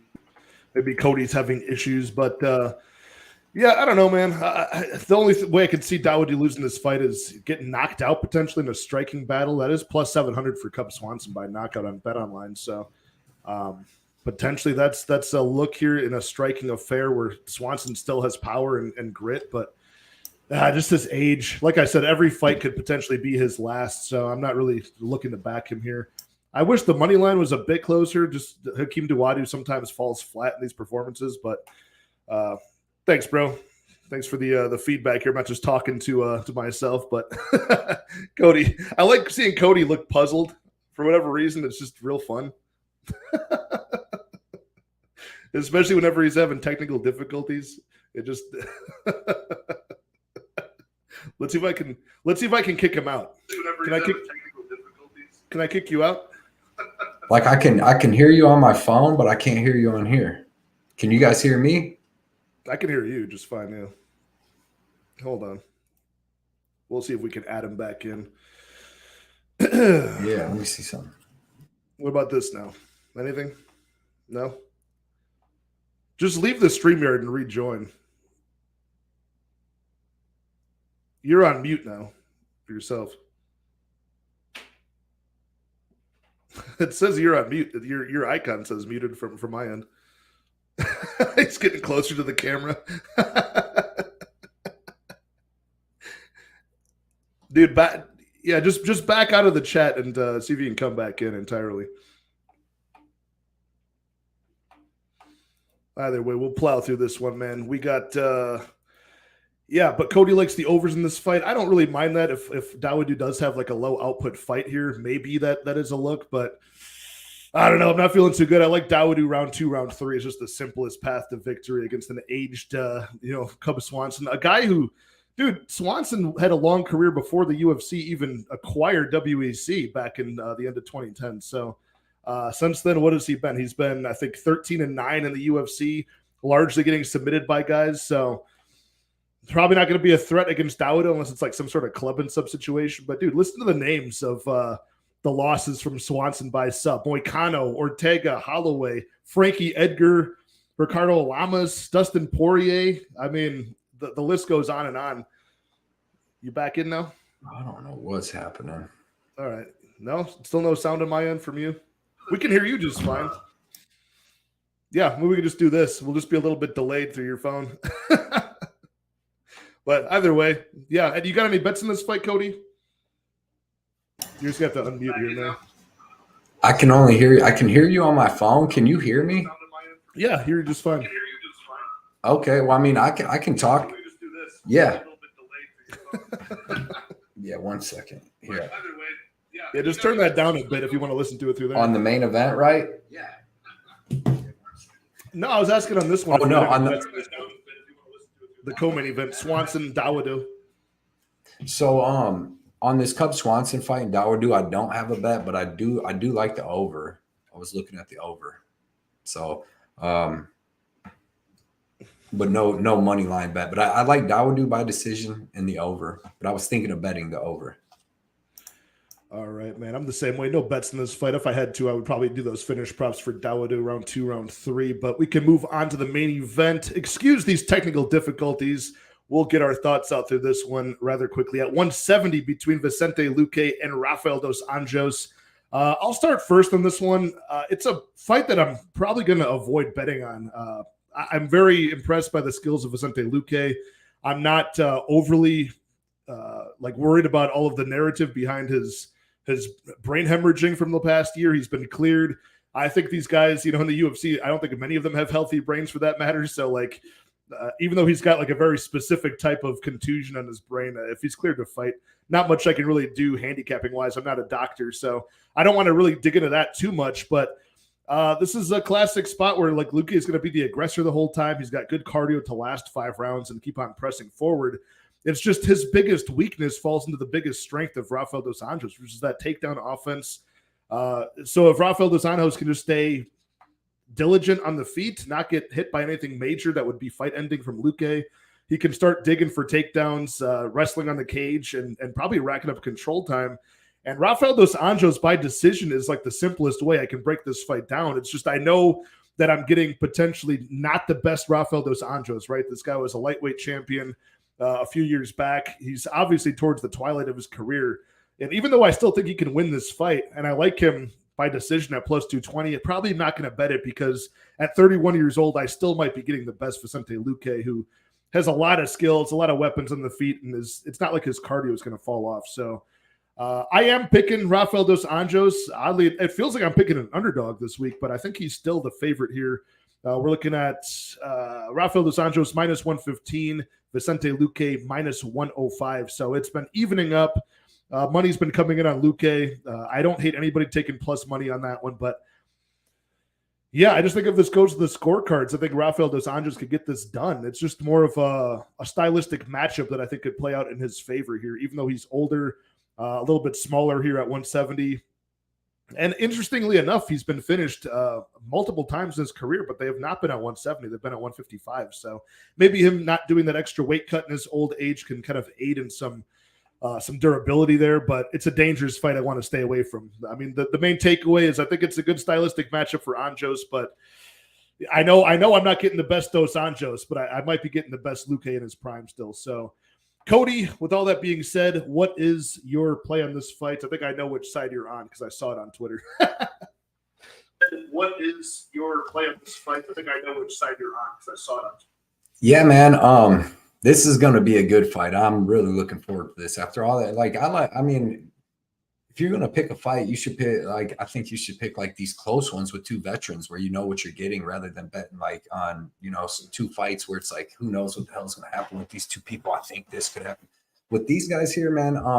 Rafael dos Anjos, yeah, he hasn't been knocked out at 170 because he hasn't fought no strikers at 170. He's really only fought, wrestlers. He fought, Leon Edwards, but he was even able to out-grapple dos Anjos. Everybody he's fought here that could grapple, pretty much been able to out-grapple him besides Neil Magny, but that was back when Rafael dos Anjos was still jacked up. At 155, he was good. At 170, he hasn't been near as good. Now he's 38 years old. He's almost 39 years old, right? He doesn't have your classic double leg takedown. He's got a decent double leg, but he's mostly going to body lock you, take you up against the cage, take you down. But I don't think his wrestling's as good as most people think. He couldn't take down Paul Felder. He tried for 5 rounds and just had to hold him up against the cage. He couldn't take down Fiziev. A lot of people, he can take down Barberina. But when you got Vicente Luque, he's a big dude, right? He's 5'11" with the 76-inch reach. So he's going to have 3 inches of height where Rafael dos Anjos is 5'8" with the 70-inch reach. He's got 3 inches of height, 6 inches of reach. And that's going to be a lot when they're standing. I think when they're standing, dude, Vicente Luque is going to be able to tear up that lead leg. He's got excellent calf kicks. I went back and watched the whole 5 rounds of Vicente Luque. I bet on Luque for that fight, and just by memory, I'm thinking that Bilal just dominated that whole fight, right? But it really didn't go down like that. Bilal, he's got way better striking, movement, and wrestling than dos Anjos, anyways. But Bilal was just moving the whole time, going back, moving. He would strike a little bit because Bilal does have decent striking, and then he would time a takedown. But he would only get at most a minute and 5 seconds of control time. Luque's got good jiu-jitsu, man. He's got a good get-up game. So then he would get up, and he was constantly putting pressure in every fight. He even had Bilal rocked in the 2nd round. He's already knocked Bilal out one time. but he already had Bilal rocked in the second round and was able to almost get a finish there. And then the rest of the fight was close. He showed good 5-round cardio. The dude's, and he's just going to be a lot bigger than Dos Anjos. I think that his jiu-jitsu is good enough to where even if Dos Anjos gets him down, he's not going to choke him out. And then Vicente Luque is going to get up. And when they're standing, dude, I think Dos Anjos is going to be in trouble most of the time. You know what I mean? Vicente Luque throws power. His striking's a lot better than Dos Anjos, especially at this age. Like Dos Anjos is a little slower. Like he's been using just grappling to win fights for a while. And I don't think he's going to be able to use it here after watching. Honestly, like Vicente stopped a decent amount of Bilal's takedowns. So I just think that Luque is going to hit. You know, even if he gets taken down, Dos Anjos is going to use a lot of energy to get it there. He's been coming back up and forth from 170 to 155, and I don't know, man. I just like Vicente Luque a lot in this spot. I got him at plus money, and then like his striking is going to be a way bigger advantage than Dos Anjos' grappling, in my opinion. I don't think like Dos Anjos is going to have to hold him down for 24 minutes, like pretty much in my opinion. Otherwise, when they're standing, dude, Vicente's just dangerous everywhere. He's got excellent boxing. He's got really good kicks. He's super tough, super durable. And like I said, after checking the Bilal fight and a couple other fights, even with Chiesa, you know, he got taken down. He showed a quick scramble, grabbed the Darce choke against Tyron Woodley. He's able to knock him out, which ain't easy. Even though Tyron took a lot of ass whoopings in the UFC, well, a lot of them weren't knockout ass whoopings. They were 5-round decisions, you know. So I just think Luque is going to catch Dos Anjos in that 3rd or 4th round. As soon as Dos Anjos starts slowing down and can't get no takedowns, I think Luque starts beating him up and gets the win here, man. Yeah, I don't disagree. That's why I'm not betting on this fight. I think it is, you know, you've got one of the best finishers in Vicente Luque, you know, in the UFC at the welterweight division. 11 knockouts, 8 submissions. And you got one of the best decision winners in Rafael Dos Anjos, right? So it's a weird crossroads here at 170. I do think it is you know, it's going to be one of those spots where if Dos Anjos does get him down, I think he can hold him down better than Bilal, but it will have to be the majority of a 5-round fight. He's holding him down and not getting hurt on the feet. And I don't want to play that game with my money. I would be on Vicente Luque inside the distance, all that plus money early on from the Luque side. I like that. I just got a weird feeling about this fight, man. I think that it's a very easy path to victory for RDA. It's just, can he execute it without getting chinned? I'd rather take the guy in his prime in Vicente Luque if I were betting it, but I'm going to predict RDA does it one more time and gets the job done by decision, but I'll be off of this one, so I wish you luck in that bet. But that is all 13 fights on this card, you guys. Thanks for hanging out with us. Sorry about the technical difficulties at the end, but we had a good back and forth through 12 fights, you know, out of 13, so I'm going to hand the mic over to my guy, Blood Money MMA Bets, good friend of mine, Cody. You guys should all be familiar with this guy. If you're not, check the description for his YouTube, his Instagram, his Twitter. This guy drops profitable picks every single week, nonstop. I mean, I'll let the people know where they can find you. And how many weeks out of the last, like, 10 have you been profitable, dude? You've only missed a couple times.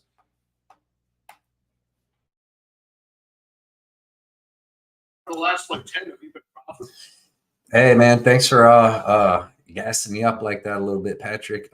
Yeah, man, I've been doing good. I've won like 9 out of the last 11 weeks. And overall through, you know, the year, like I've been doing this for almost 2 years now. At the end of September, be 2 years. And I got to have a big 3rd year, dude. I have to, because stuff's got to, I gave my girlfriend at the beginning a 3-year plan. I'm like, dude, if I'm going to do this and put all my effort and time into this for 3 years, I got to be doing something with it. But appreciate you shouting me out like that, dude. You can find me on Instagram at Blood Money MMA Bets, YouTube Blood Money MMA Bets, and Twitter Blood Money MMA Bets. And I'll post my bets throughout the week on there. Got the awesome Layer Cake Discord, man. A bunch of my dudes are in here commenting tonight, being cool as hell. That link, it's free. Layer Cake Discord's free. The description's in my video that I put out. And tomorrow night, me and Johnny K Picks will have our live show. Everybody should come check that out. Johnny K's got to drink a beer out of boot because he bet on Kennedy against my boy Patty. And I was at the casino. I was going to bet Justin Jacoby too, but then that Suarez under opened up right when I was there. Now I wish it didn't, because I would have won.